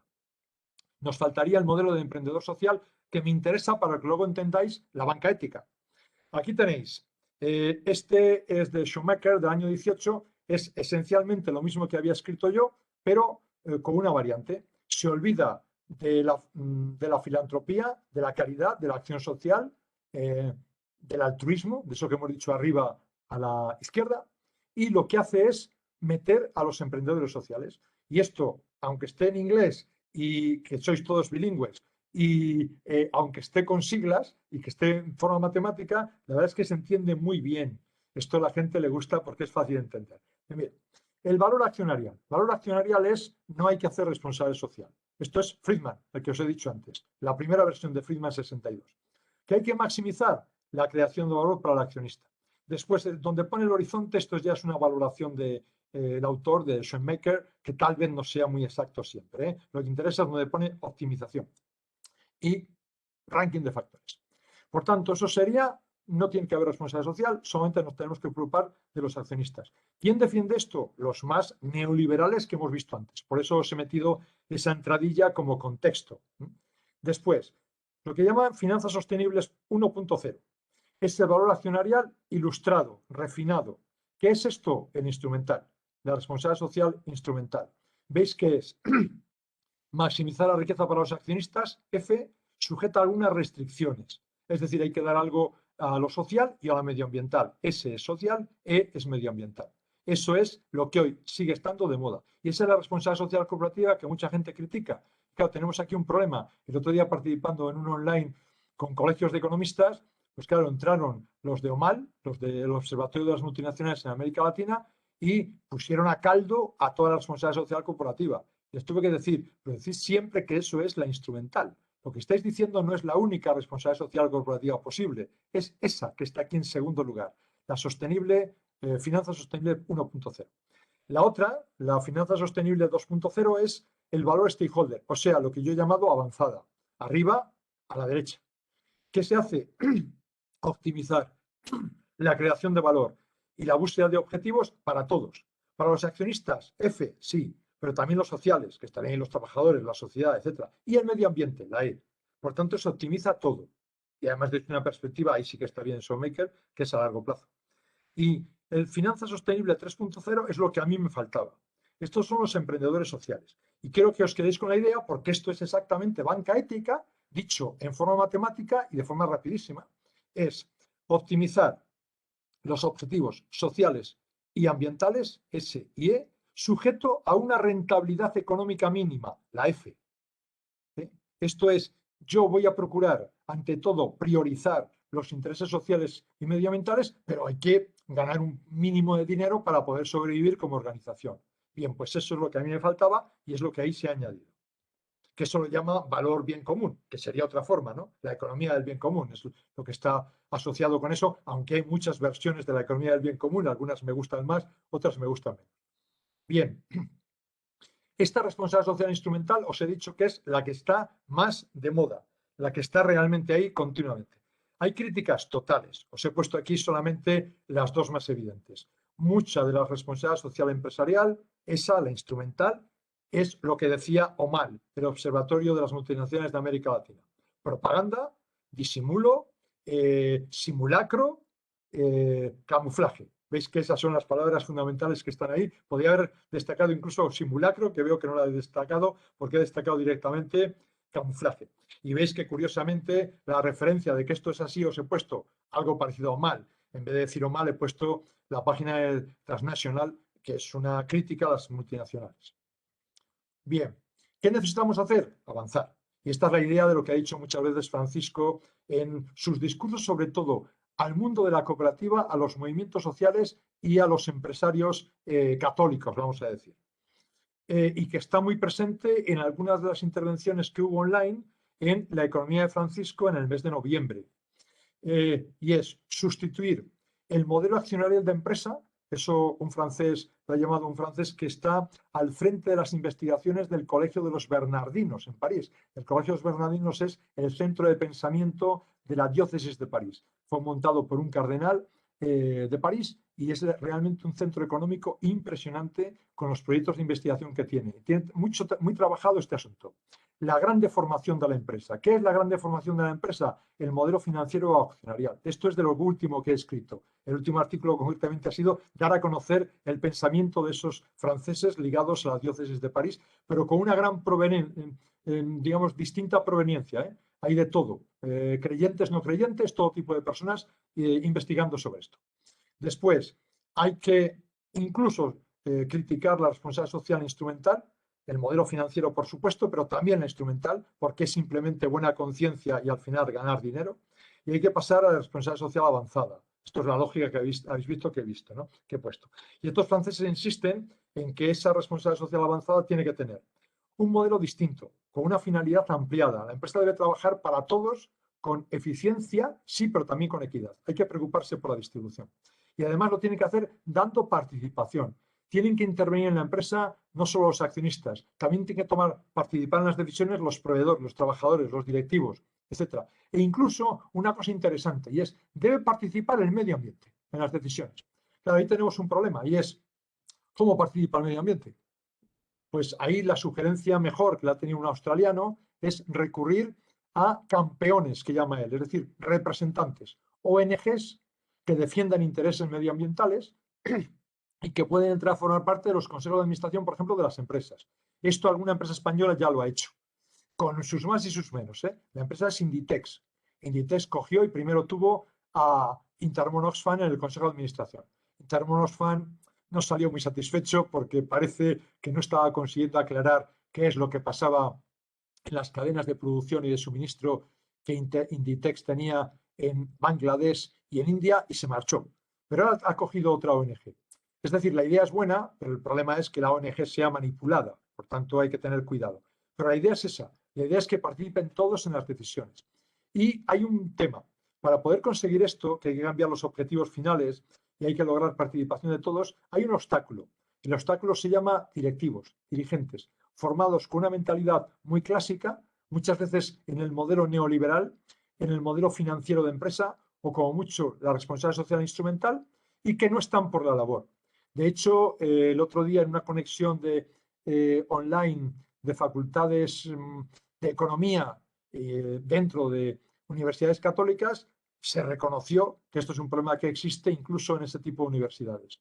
Se está formando a los estudiantes, y esto es un problema general de formación en economía que es muy gordo, con una mentalidad que sigue siendo esencialmente a modelo accionarial, modelo financiero, por tanto, o responsabilidad social instrumental. Y luego contaba uno de los profesores, dice, luego vienen alumnos cuando han terminado y demás están trabajando, dice, pero qué cosas más bonitas nos contabas, José Luis, eso de la ética y tal, qué bonito era todo. Entonces, ahí hay un problema. Y luego otra preocupación de otros franceses, no exactamente los de París, sino de Lyon, es la preocupación, ¿qué pasa con las empresas que son multinacionales, empresas mundo, empresas muy grandes?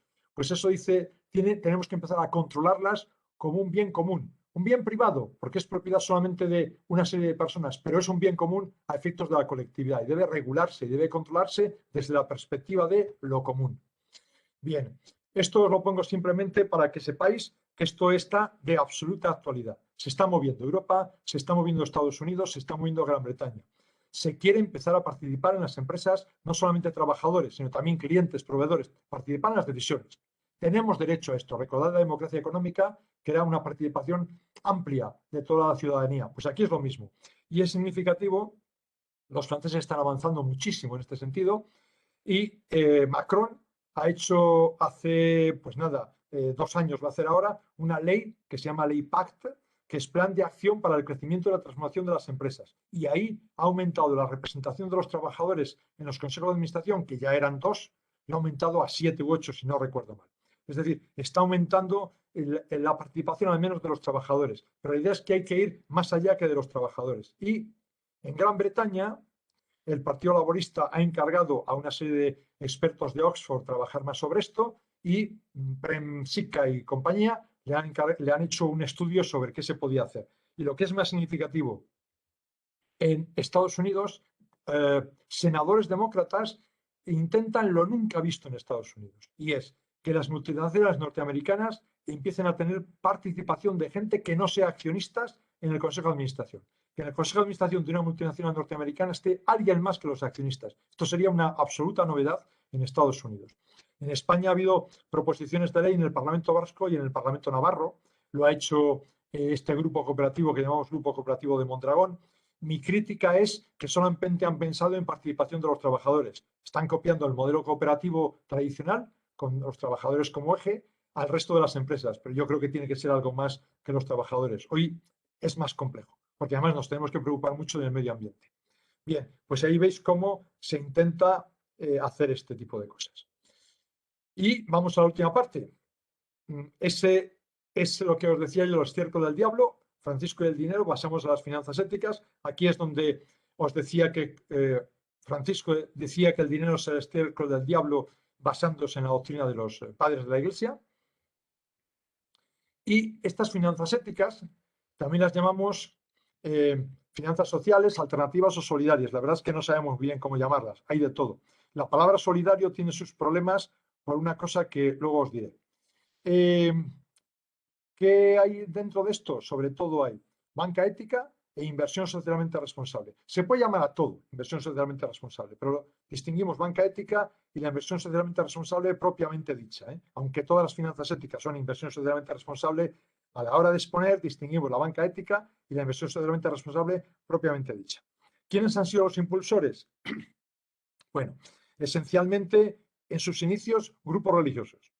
Si queréis una referencia de esto, los franciscanos en la Italia de la Edad Media, montando los Montes de Piedad y montando, por así decir, las primeras cajas de oro. Después el conde de Haro en España, en La Rioja, con su arca famosa. Este tipo de cosas. Y a continuación, ya en el siglo XIX, el cooperativismo. El cooperativismo, los sindicatos, etc. Y en el siglo XX, el movimiento ecologista, los movimientos antiglobalización, los movimientos sociales contestatarios y todas las entidades de economía solidaria. Por tanto, la raíz es típicamente italiana y religiosa, pero después ha tenido muchas incorporaciones posteriores. Y también, por supuesto, las ONGs para el desarrollo y solidaridad con el sur más recientemente. Vamos a la primera de las dos cosas, la banca ética. Bueno, la banca ética también se llama ética social o alternativa. De hecho, algunas asociaciones se llaman así, banca alternativa.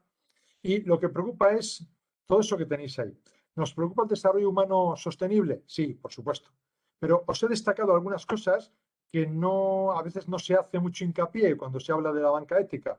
Y es que más allá del desarrollo humano sostenible solidario, interesa una cosa que se llama el acceso universal a los servicios financieros. Porque existe un tipo de exclusión que no es exclusión social en sentido estricto, sino exclusión financiera, que es una parte de lo social. Por eso se dice que hay que lograr la inclusión social. Esa inclusión social es desde una perspectiva, en este caso, como estamos hablando de banca ética, financiera. Esa es la idea fundamental. Dicho de otra forma, el crédito y el ahorro es un derecho humano. Esa es la idea básica. Y hay que hacerlo todo esto con respeto al medio ambiente, a los derechos humanos, a la ética, a la cultura de los pueblos, etc. Esto es lo normal. Bien. Y por otro lado, no es suficiente eso. No es para qué montas la banca ética y cómo te mueves, sino también cómo tomas las decisiones. Es lo de siempre, lo habéis visto en la responsabilidad social de las empresas. Siempre la toma de decisiones, la participación. Lo decíamos también en la democracia económica. Es el otro gran eje. ¿Participación de quién? De todos los stakeholders. No solamente de los que sean propietarios de la banca ética, de todos. en las decisiones. Eso es lo que llamamos una organización democrática. Y claro, tiene que haber profesionalidad también, porque hay que sobrevivir, como vamos a ver inmediatamente. Pero es muy importante esto de que tiene que haber organización democrática. Y aquí tenéis criterios de actuación más concretos como desarrollo de lo anterior.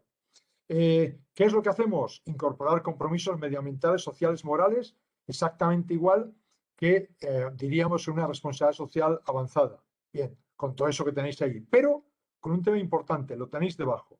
Rentabilidad económica mínima. Por eso os decía yo antes que esto es como el empresario, el emprendedor social que decíamos ya. Se trata de dar prioridad a esos compromisos sociales, medioambientales y morales, pero con una rentabilidad mínima porque hay que sobrevivir. Por tanto, recordamos a los emprendedores sociales. Este es un modelo, la banca ética es el modelo último que antes llamado emprendimiento social. ¿Y cómo hay que hacerlo? Con transparencia y con rendición de cuentas. Ahí está otra forma de decir, la participación debe conducir a la transparencia, a la rendición de cuentas. Que rendición de cuentas, a pesar de que mucha gente accountability lo traduce por responsabilidad social corporativa, no. La traducción correcta es rendición de cuentas. Bien.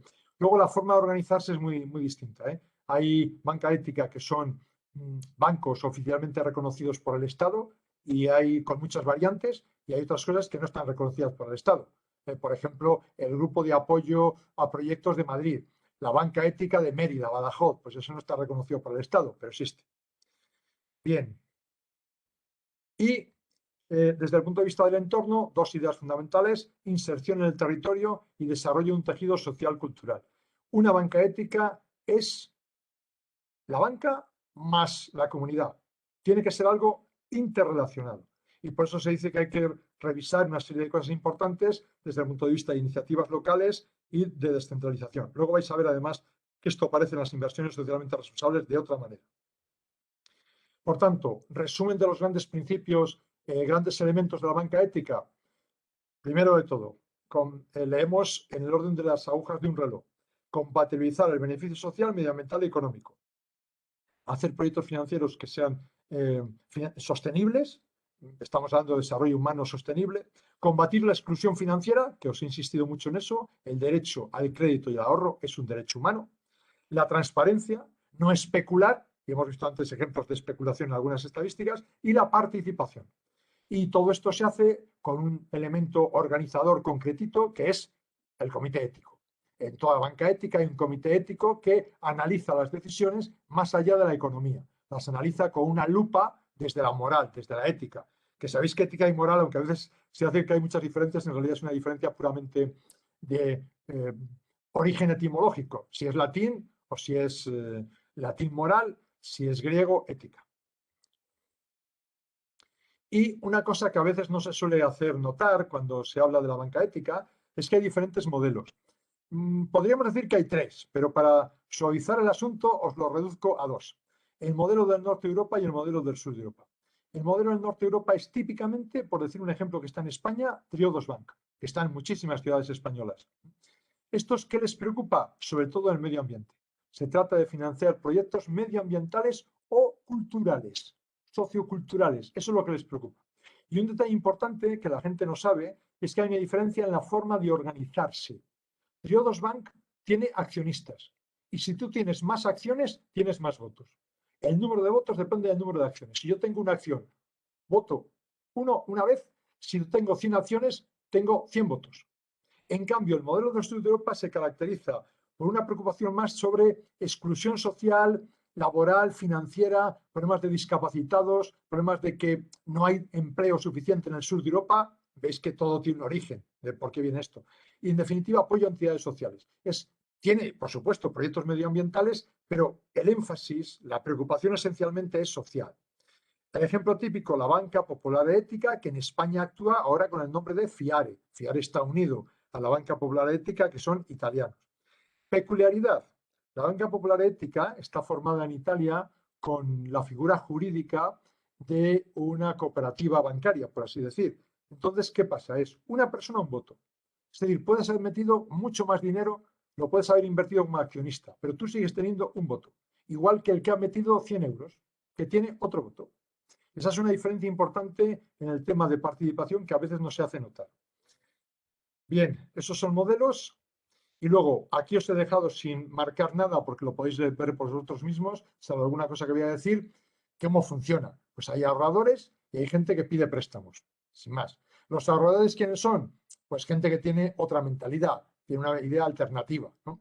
¿Quiénes son los que solicitan préstamos? Pues los que tienen preocupaciones medioambientales y no reciben dinero de ningún otro banco, o los que tienen razones socioculturales o proyectos de inclusión financiera o inclusión social y no tienen dinero de otro banco. Bien, hay un tema, vais a ver que voy a soltar algunas críticas a la banca ética tal como funciona en España, y hay un tema que es complicado.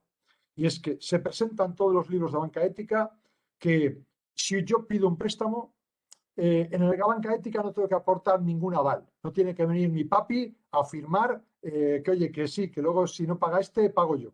No, no tiene que haber nada. Ningún avalista, nada. ¿Cuál es el aval? La propia viabilidad del proyecto. Es un proyecto interesante, desarrollo comunitario, creas puestos de trabajo, unos discapacitados tienen un empleo. Vale, perfecto. Esta es la viabilidad del proyecto, lo hacemos. Bueno, pues en la práctica no es tan fácil. Por ejemplo, Banca Popolare Ética Fiare, los italianos, si miráis los estados financieros, que es lo que hay que hacer para hacer las críticas, porque si no estás perdido, veis que tiene una cantidad enorme de hipotecas. Es decir, que cuando va a conceder un préstamo, por ejemplo, a una asociación de Navarra que va a montar un taller para discapacitados, resulta que les dice, vamos a hacer una hipoteca sobre el edificio. Por tanto, esto de que es avales así genéricos, más el apoyo de la comunidad y demás, de eso en algunos casos hay que ir viendo caso por caso, pero es discutible. Y cuando no es garantía hipotecaria es pignoraticia, es decir, usted tiene unos títulos, no sé, unas letras del tesoro, unos bonos del tesoro, unos ahorros. Sí, tal, dice, espera, trae aquí los ahorros y los títulos que me quedo con ellos hasta que usted me devuelva el préstamo.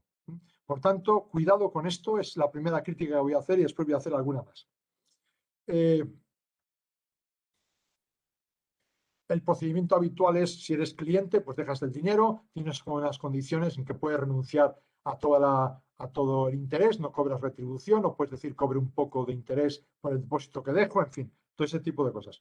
Cuidado que no es lo mismo un depósito en una banca ética que un depósito solidario. Por eso al principio dije, y voy a repetirlo en las inversiones socialmente responsables, que hay que tener cuidado con llamarlo finanzas solidarias. Porque a veces esto de depósito solidario es que me pagan mi interés y yo doy un 0,7% para los pobres del sur. Eso es como cuando compras un producto, dice la empresa, y te damos un 0,7% para apoyo al medio ambiente. Bueno, eso es solidaridad, pero no sabes cómo lo ha conseguido. Lo mismo la empresa ha conseguido los beneficios estafando no sé dónde, pero eso sí, da un 0,7%. Bueno, pues eso es solidaridad, eso no es propiamente responsabilidad social. Pues hay que tener cuidado con este depósito solidario y después nos pasa lo mismo con las inversiones socialmente responsables. Bien, los instrumentos que se utilizan son más o menos los mismos, tal vez menos sofisticados, menos numerosos que la banca habitual, pero te ofrecen los mismos servicios. ¿Quieres una tarjeta? Tienes la tarjeta. ¿Quieres una cuenta corriente? Tienes la cuenta corriente. ¿Quieres traspasar de dinero una transferencia a Zimbabue? Tienes la transferencia a Zimbabue. Lo hacen exactamente igual porque esto no tiene ningún problema. Y después viene la parte de los préstamos. La parte de los préstamos se dedican a grandes materias, cooperación al desarrollo o cooperación local o cultura, sociedad civil, medio ambiente, lo que hemos visto, ¿no? Bien, ¿y cómo se deciden los préstamos? Pues aquí hay un comité y ese comité, más allá, como os he dicho antes, de la parte, vamos a decir, técnico-económica, que eso sea viable, pues también estudia si las finalidades se cumplen o no se cumplen. Y para eso, que a esto quería ir, porque así entramos ya en materia, que luego lo vais a ver en inversiones socialmente responsables, para eso tengo que utilizar criterios positivos y criterios negativos. Es decir, algunos proyectos de gente que pide préstamos los apoyamos porque son especialmente interesantes desde el punto de vista cultural, educativo, medioambiental, etcétera, energías renovables, favorecen el asentamiento de inmigrantes, apoyan el desarrollo local, tienen en cuenta problemas que había de discriminación de género que se van a resolver, hay oportunidades de trabajo, por ejemplo, para la mujer, se transfiere tecnología a países pobres, etcétera, etcétera, ¿no? Todo ese tipo de cosas. Pero también proyectos negativos, que es lo elemental, es por donde se empezó. Mire usted, yo no doy préstamos ni para alcohol, ni para tabaco, ni para pornografía, ni para juego, ni para vender drogas, ni para hacer, pues no sé, compraventa de cosas raras, ¿no? Bien, o todo el tema de defensa, de armamento, de explotación de mujeres o de niños, todo este tipo de cosas, experimento de animales, o para que usted se lleve el dinero a un paraíso fiscal, todo ese tipo de cosas. Bueno, pues son criterios positivos, criterios negativos, que es muy sencillo, es muy lógico entender todo esto, no tiene más historia. Y ahí os he dejado el barómetro de finanzas éticas del año 2019, en que podéis ver datos para España sobre finanzas éticas. Y pasamos a lo último, las inversiones sociales, un momento, en sentido restringido. ¿Qué quiere decir este sentido restringido? La banca ética también es una inversión socialmente responsable, pero en sentido restringido quiero decir que en vez de dejar tu dinero en un depósito en el banco, coges ese dinero y compras participaciones en un fondo de pensiones, en un fondo de inversión, cosas de esas, que sabéis que no es lo mismo que dejar un depósito en un banco, es que coges ese dinero y de alguna forma lo inviertes en otras cosas a través de fondos de pensiones, fondos de inversión, etcétera, etcétera, ¿no? Bien. Y hay que tener cuidado porque hay gente que dice es un fondo de inversión solidario, pero simplemente queda un 0,7%. Estas inversiones totalmente responsables también tienen un comité ético asesor y la pregunta que nos tenemos que hacer es, ¿esto es rentable? ¿Se hace por rentabilidad o no se hace por rentabilidad, ¿no? Entonces, creo que se puede hacer una comparación y es la economía de Francisco frente a la economía de Al Capone, ¿no? ¿Qué quiero decir con esto? Bueno, es que tenemos que ver qué es más rentable, si la virtud o el vicio. Por ejemplo, un fondo de inversión norteamericano típico, en que la gente pone el dinero y saca buena rentabilidad, es el primero que tenéis ahí, el fondo del vicio. ¿En qué invierte? En tabaco, alcohol, sexo, juego. Efectivamente. Ha invertido, y también defensa, ¿eh? Ha invertido en defensa, ha invertido en empresas de fabricantes de tabaco, en fabricantes de alcohol, en todo tipo de casinos de Las Vegas y en prostitución. En eso es lo que invierte el fondo del vicio. Entonces, ¿qué es lo que pasa? Que parece que es muy rentable. Y en cambio, frente a eso han reaccionado tanto los musulmanes, hay ahora, Amana, por ejemplo, tiene muchos fondos con criterios de valores islámicos. Sabéis que el valor islámico es que no puedes cobrar un interés, sino participar en la distribución de ingresos, de beneficios o de pérdidas. Tienes que asumir, si yo pierdo, yo también participo contigo en las pérdidas, si gano, ganamos los dos, etcétera, ¿no? Y también otras confesiones religiosas. Y también gente en general que no es con una confesión religiosa concreta, sino desde el punto de vista de responsabilidad social.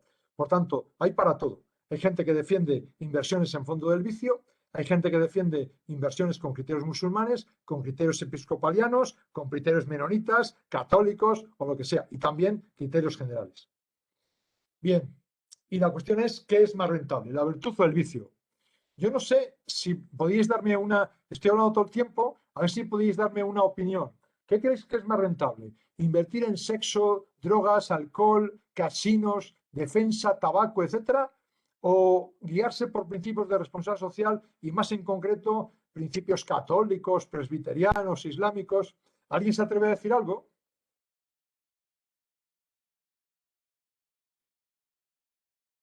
¿Tenéis alguna duda sobre cuál es lo más rentable? No lo dudéis, siempre el pecado. Siempre el pecado es lo más rentable. Ahí tenéis el fondo del vicio, no, perdón, en general las acciones de pecado comparado con las acciones normales, a través del fondo del vicio. Entonces veis, en rojo o en naranja está puesto vicio, Vicex, y después está el Standard & Poor's 500, que es un Standard & Poor's normal. TR quiere decir rendimiento total, o sea que nada especial. Y veis cómo el fondo del vicio ha superado siempre al Standard & Poor's 500.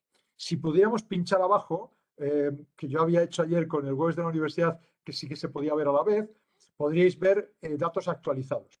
Y veis que ayer hice la broma para ver cómo iba el fondo del vicio frente a los fondos Ave María, que son unos fondos unos fondos católicos de una determinada gestora norteamericana, y también los fondos presbiterianos, musulmanos y demás. Os puedo decir que en este momento el vicio cotiza al alza. El vicio tiene una rentabilidad por encima de católicos, musulmanes, evangélicos, presbiterianos, menonitas. Eso está siempre de moda, ¿no?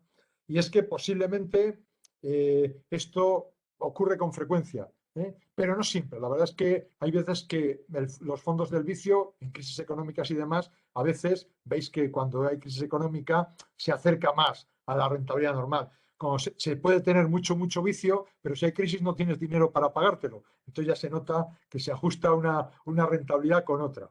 Bien, y a continuación, hablemos en general, no hablemos solo de católicos o de menonitas o de presbiterianos.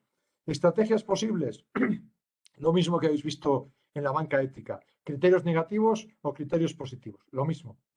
Los ejemplos que hemos visto antes sirven para ahora. Lo que pasa es que aquí ahora hay vamos a decir, algún desarrollo adicional. En los criterios negativos hay gente que excluye completamente, que dice, bueno, esta empresa se dedica a invertir en armas, fuera. Ahí no invierto nada, absolutamente nada. Y en cambio otros que dicen, esta empresa es un conglomerado de empresas.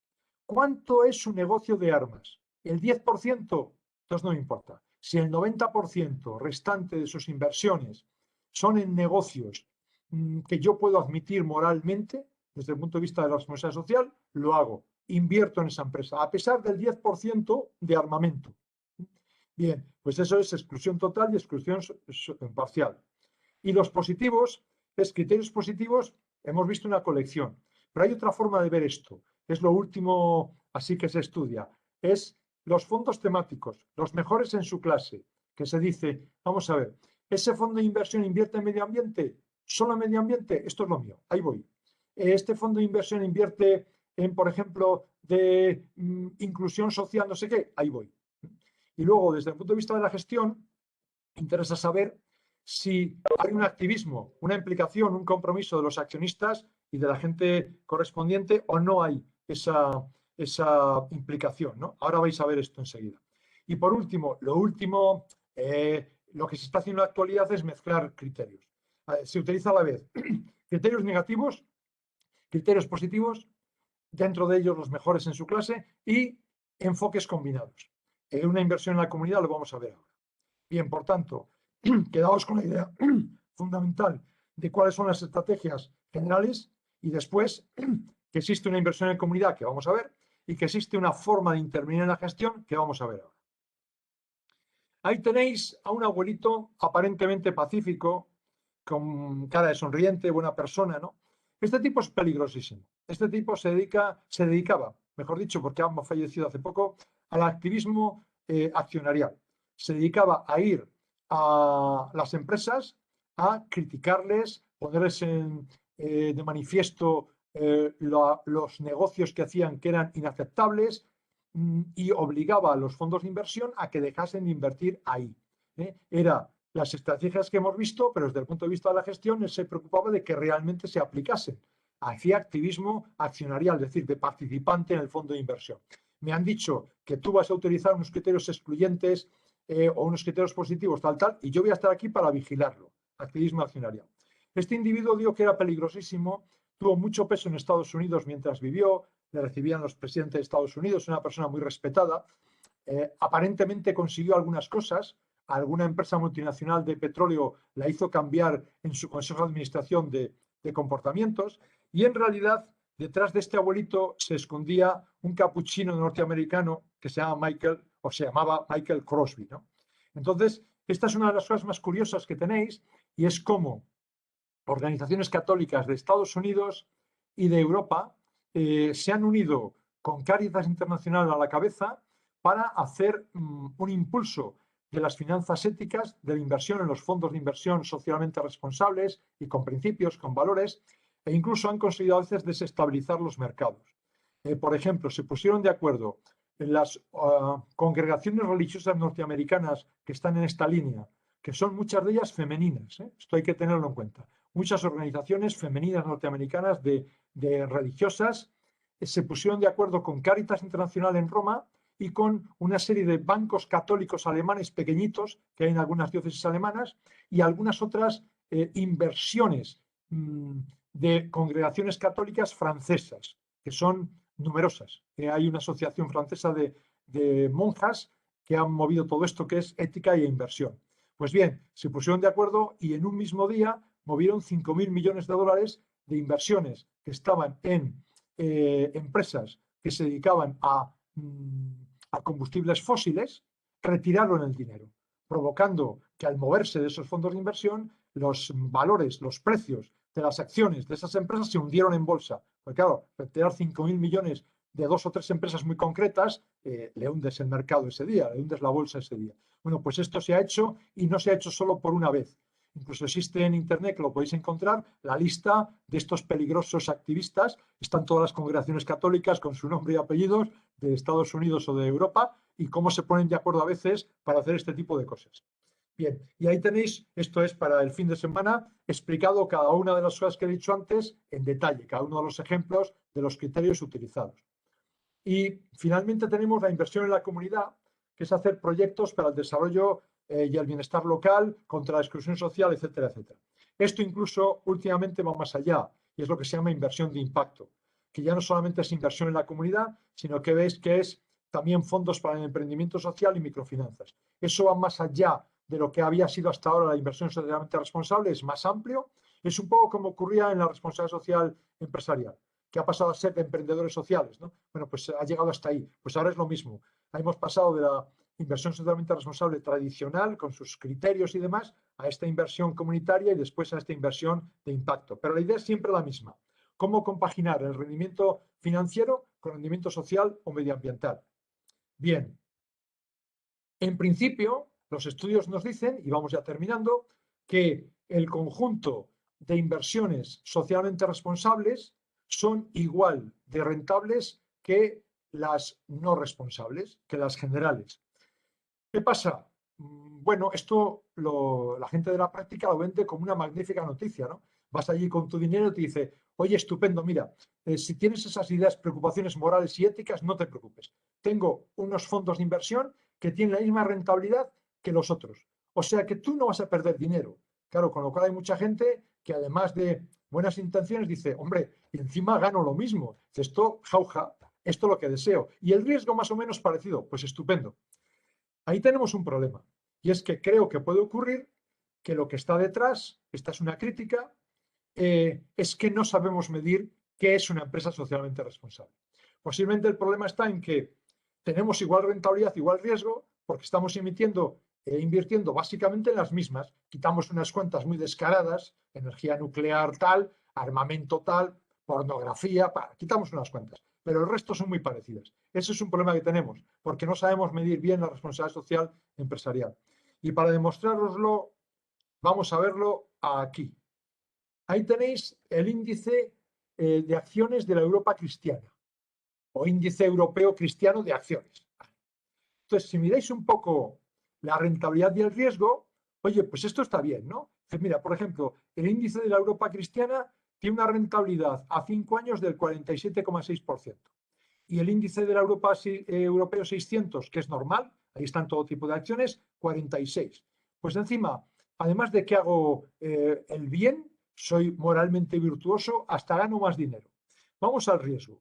Hombre, tengo un poquito más de riesgo, 16%, en vez de 15,5%, pero bueno, se justifica, ¿no? Porque también gano más. Por tanto, parece, oye, que puedo quedar bien. Encima, satisfago mi conciencia y no voy a perder dinero ni voy a asumir demasiado riesgo que no esté justificado por esa diferencia de rentabilidad que tengo.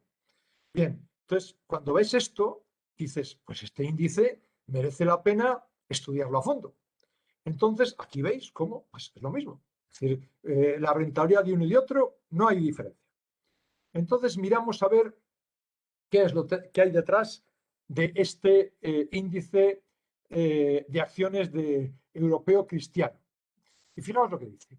Para la inclusión en el índice, estrictos límites se aplican estrictos límites a la cuota, a la participación de la compañía en ingresos generados en las siguientes áreas. O sea, que miran a ver cuál es la proporción de ingresos que vienen de pornografía, misiles, tabaco, alcohol, control de natalidad y juego.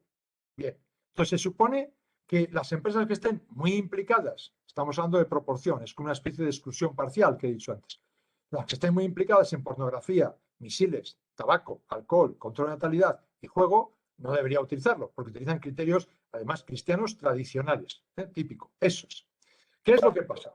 Que si miráis ahora las inversiones, os dais cuenta que Nestlé Bueno, pues lo mismo podríamos discutir algo de Nestlé. Bueno, HSBC, podríamos discutir algo de HSBC. Es el banco este hongkonés británico que es peligroso 100% y se dedica a lavar dinero negro. Pero bueno, le vamos a pasar por encima.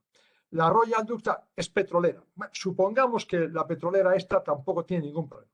Total, la petrolera francesa, tampoco. British Petroleum, la otra petrolera, nada, la admitimos. SAP, es esto que ya sabéis lo que son los sistemas SAP de informática. Bien, Siemens, suponemos que Siemens es todo biotecnología y salvación de la humanidad. LVMH se dedica a artículos de lujo. Vale, vamos a suponer que vender bolsos de 20.000 euros es moralmente aceptable. Bien, pero, y el último es Allianz, que es aseguradora, ¿de acuerdo? Pero, ¿qué os parece Diageo? O Diageo, que es como se pronuncia en inglés un poco más raro, ¿no? Entonces resulta que cuando pones esto dice alimentación y bebidas. Sí, hombre, qué curioso. Si arriba dijo que no ibas a admitir alcohol. Y claro, ¿qué pasa con esta compañía? Esta compañía, cuando se la pones a la gente en clase, se empiezan a reír todos, porque todo el mundo conoce el vodka Smirnoff, el whisky Johnny Walker, el ron Capital Morgan, el Baileys, el whisky JB, la Ginebra Gordons. Es decir, esta no es que venda un poquito dentro de su negocio de alcohol, es que vende todo alcohol. Y arriba, esto que pone aquí, Moet Chandon, Moet, es champán. Bueno, supongamos que el champán es que tiene poco alcohol, pero es que esto que tenéis aquí es puro alcohol. Esto yo no lo sabía, por un estudiante italiano Erasmus, levanta la mano enseguida y dice, no, yo he estado vendiendo alcohol en Italia y sé que esta empresa también tiene una grandísima proporción de alcohol. ¿Qué veis con esto? Que además de que a veces no sabemos distinguir si las empresas son socialmente responsables o no, tenemos otro problema claro. Y es que algunos son bastante tontos haciendo los índices, porque hace falta tener poca cabeza para que un técnico en la construcción de índices y quién puede participar aquí o no sepa que esta empresa se dedica a la venta de alcohol. Entonces, ahí es un problema que tenemos. Bien, y lo último que os he dejado es aquí un resumen de ideas de Francisco de diferentes temas en materia de economía. Hay una cosa, y termino con esto, que quiero haceros notar. Fijaos que Francisco no acepta la teoría del derrame.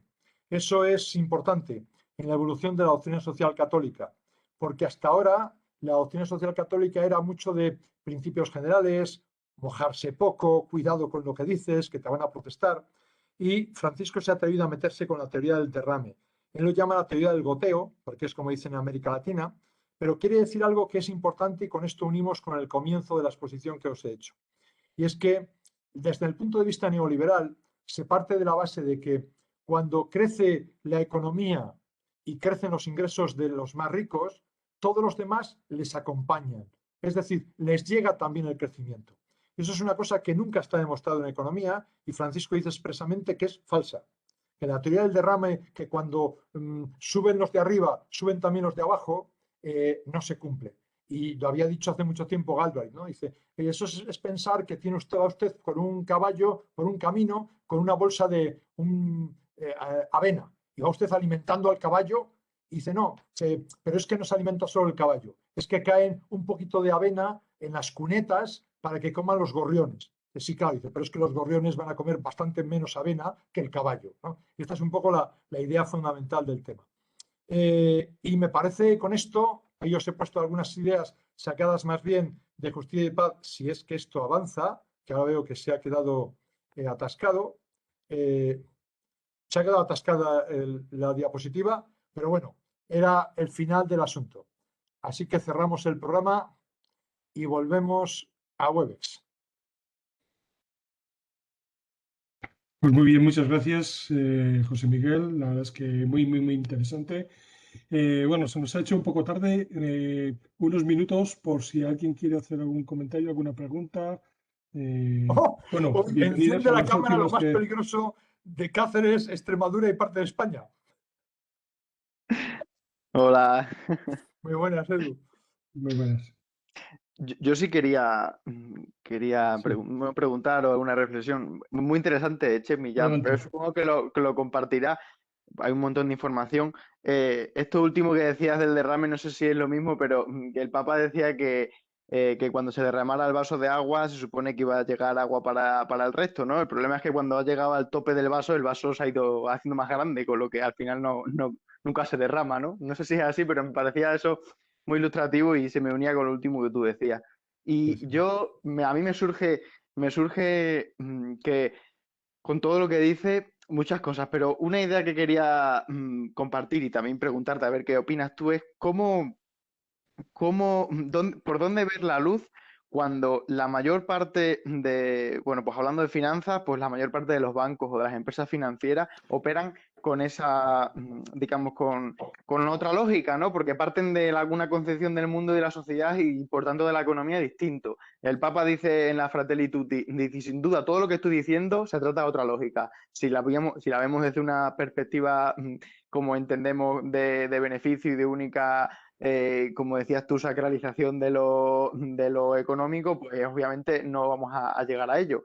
Pero cuando vemos que los grandes bancos o las grandes empresas de inversión, cuando vemos que las eléctricas, las empresas de energía, las multinacionales de la telefonía móvil, que básicamente del Internet, que son los que nos dominan y sobre los que dependemos, cuando no operan con esa lógica y lo único que hacen es este término que también se utiliza mucho, que es un greenwashing, hablando del medio ambiente, pero se puede también utilizar para lo social, ¿no? Dentro de la ISR, los criterios ASG, como tú dices, sí, bueno, invertimos en esta empresita que parece que lo hace bien, pero luego, por otro lado, soy el primero que invierte en armamento o en empresas como esto último que decías, ¿no?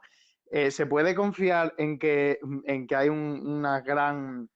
o sea, que por dónde se ve la luz si no se ve en cositas muy pequeñitas, como puede ser una iniciativa de banca ética, un grupo ético, algo a nivel local, a nivel cooperativo, cuando la ética no opera ni esta mirada no opera en las grandes corporaciones, que son las que dominan la economía. ¿Por dónde tenemos que ir los economistas, en este caso jóvenes, que estamos en esto para crear una nueva economía? Por estas iniciativas locales pequeñitas que al fin y al cabo son lo que son y son chulísimas y están genial, pero claro, al final no transforman, o sí, pero necesitan de muchas personas para llegar a lo grande y transformar todo.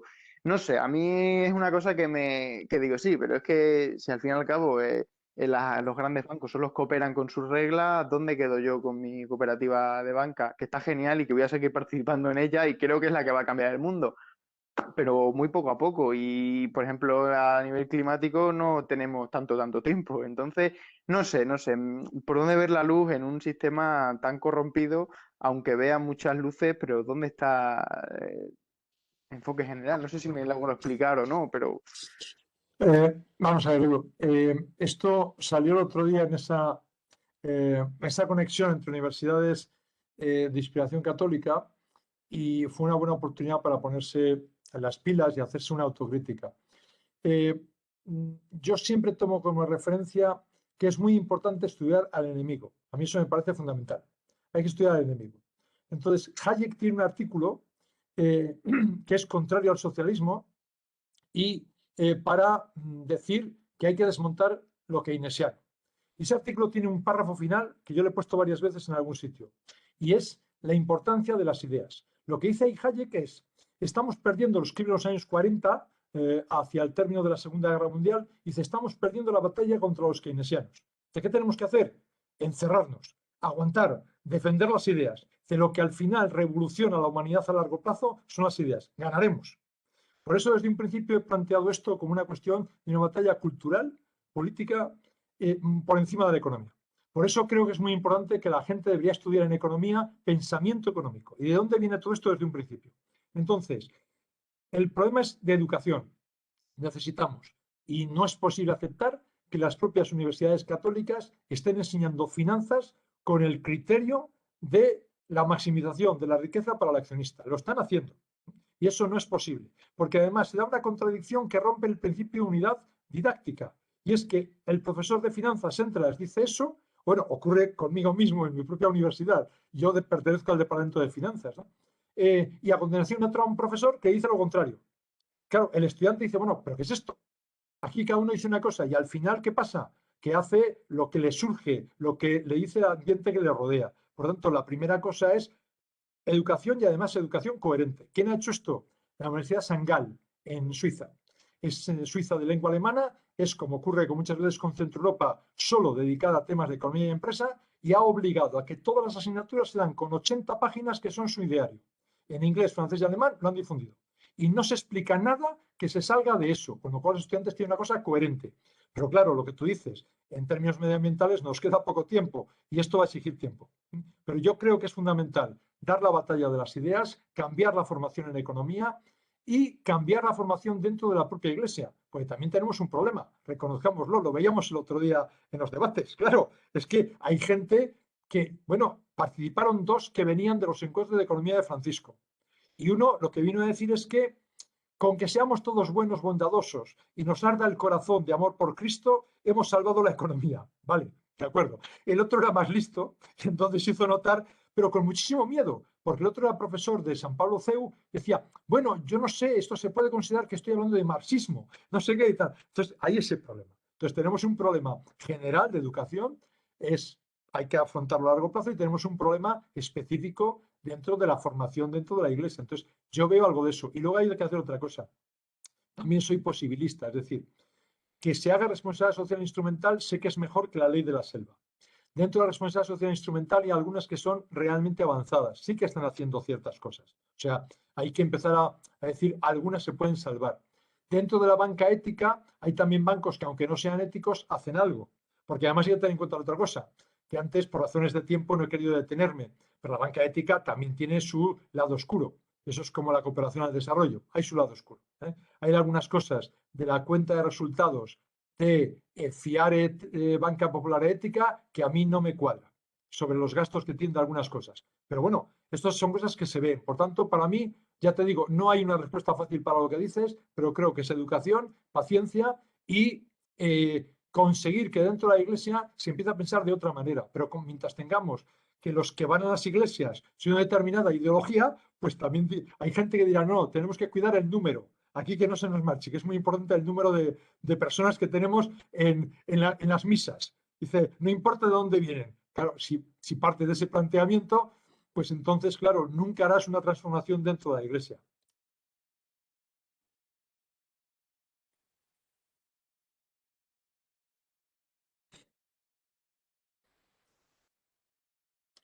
Más cosas. ¿Alguna preguntilla más? El experto en medio ambiente es el Santi, que está ahí arriba, ¿eh? El que pone organizador de justicia y paz, es el experto en medio ambiente. Ese es el que nos denuncia todos los días que vamos a vivir 2 horas más. O sea, si le hiciéramos caso a lo que nos dice todos los días, ya bueno, ni trabajamos, ni comíamos, ni decíamos nada, porque este año no te he llevado a dar clases a los estudiantes para que no les asustes, claro. Porque... Ya. Pero bueno. ¿Algún comentario más? ¿Alguna pregunta más? Se nos ha hecho un poco tarde, pero bueno. Pues nada, Hola. gracias a vosotros sí que- por todo esto. Y con Edu Sí. espero seguir discutiendo de finanzas éticas, que yo creo que se ha metido ahí con unos que me parece a mí que son un poco amplios, ¿eh? En el concepto de finanzas éticas. Estos son como los dominicos, de una manga ancha, sí, no. Hay que utilizar criterio jesuítico, más reducido, más papal. Hola, no, yo quería preguntar que tengo un amigo que no ha podido sumarse, pero que le interesaría verle el vídeo, ¿dónde lo puedo descargar o algo para enviárselo? En principio, sí, Justicia y Paz Valladolid tiene tiene un servicio de YouTube o tiene un canal de YouTube, entonces lo subiremos ahí. Entonces, si quieres, Vale, para perfecto. asegurarlo, si no te parece mal, si me dejas un correo electrónico, me garantizo que te llegue el enlace, ¿vale? Me lo pones De por el acuerdo. chat o algo parecido, ¿vale? Sí, te lo envío ahora mismo por el chat, sí. Sí, Gracias. por el Vale, chat. perfecto. Y otra cosa, Muy Santi, bien. yo tengo preparado un PDF que es todo el PowerPoint entero.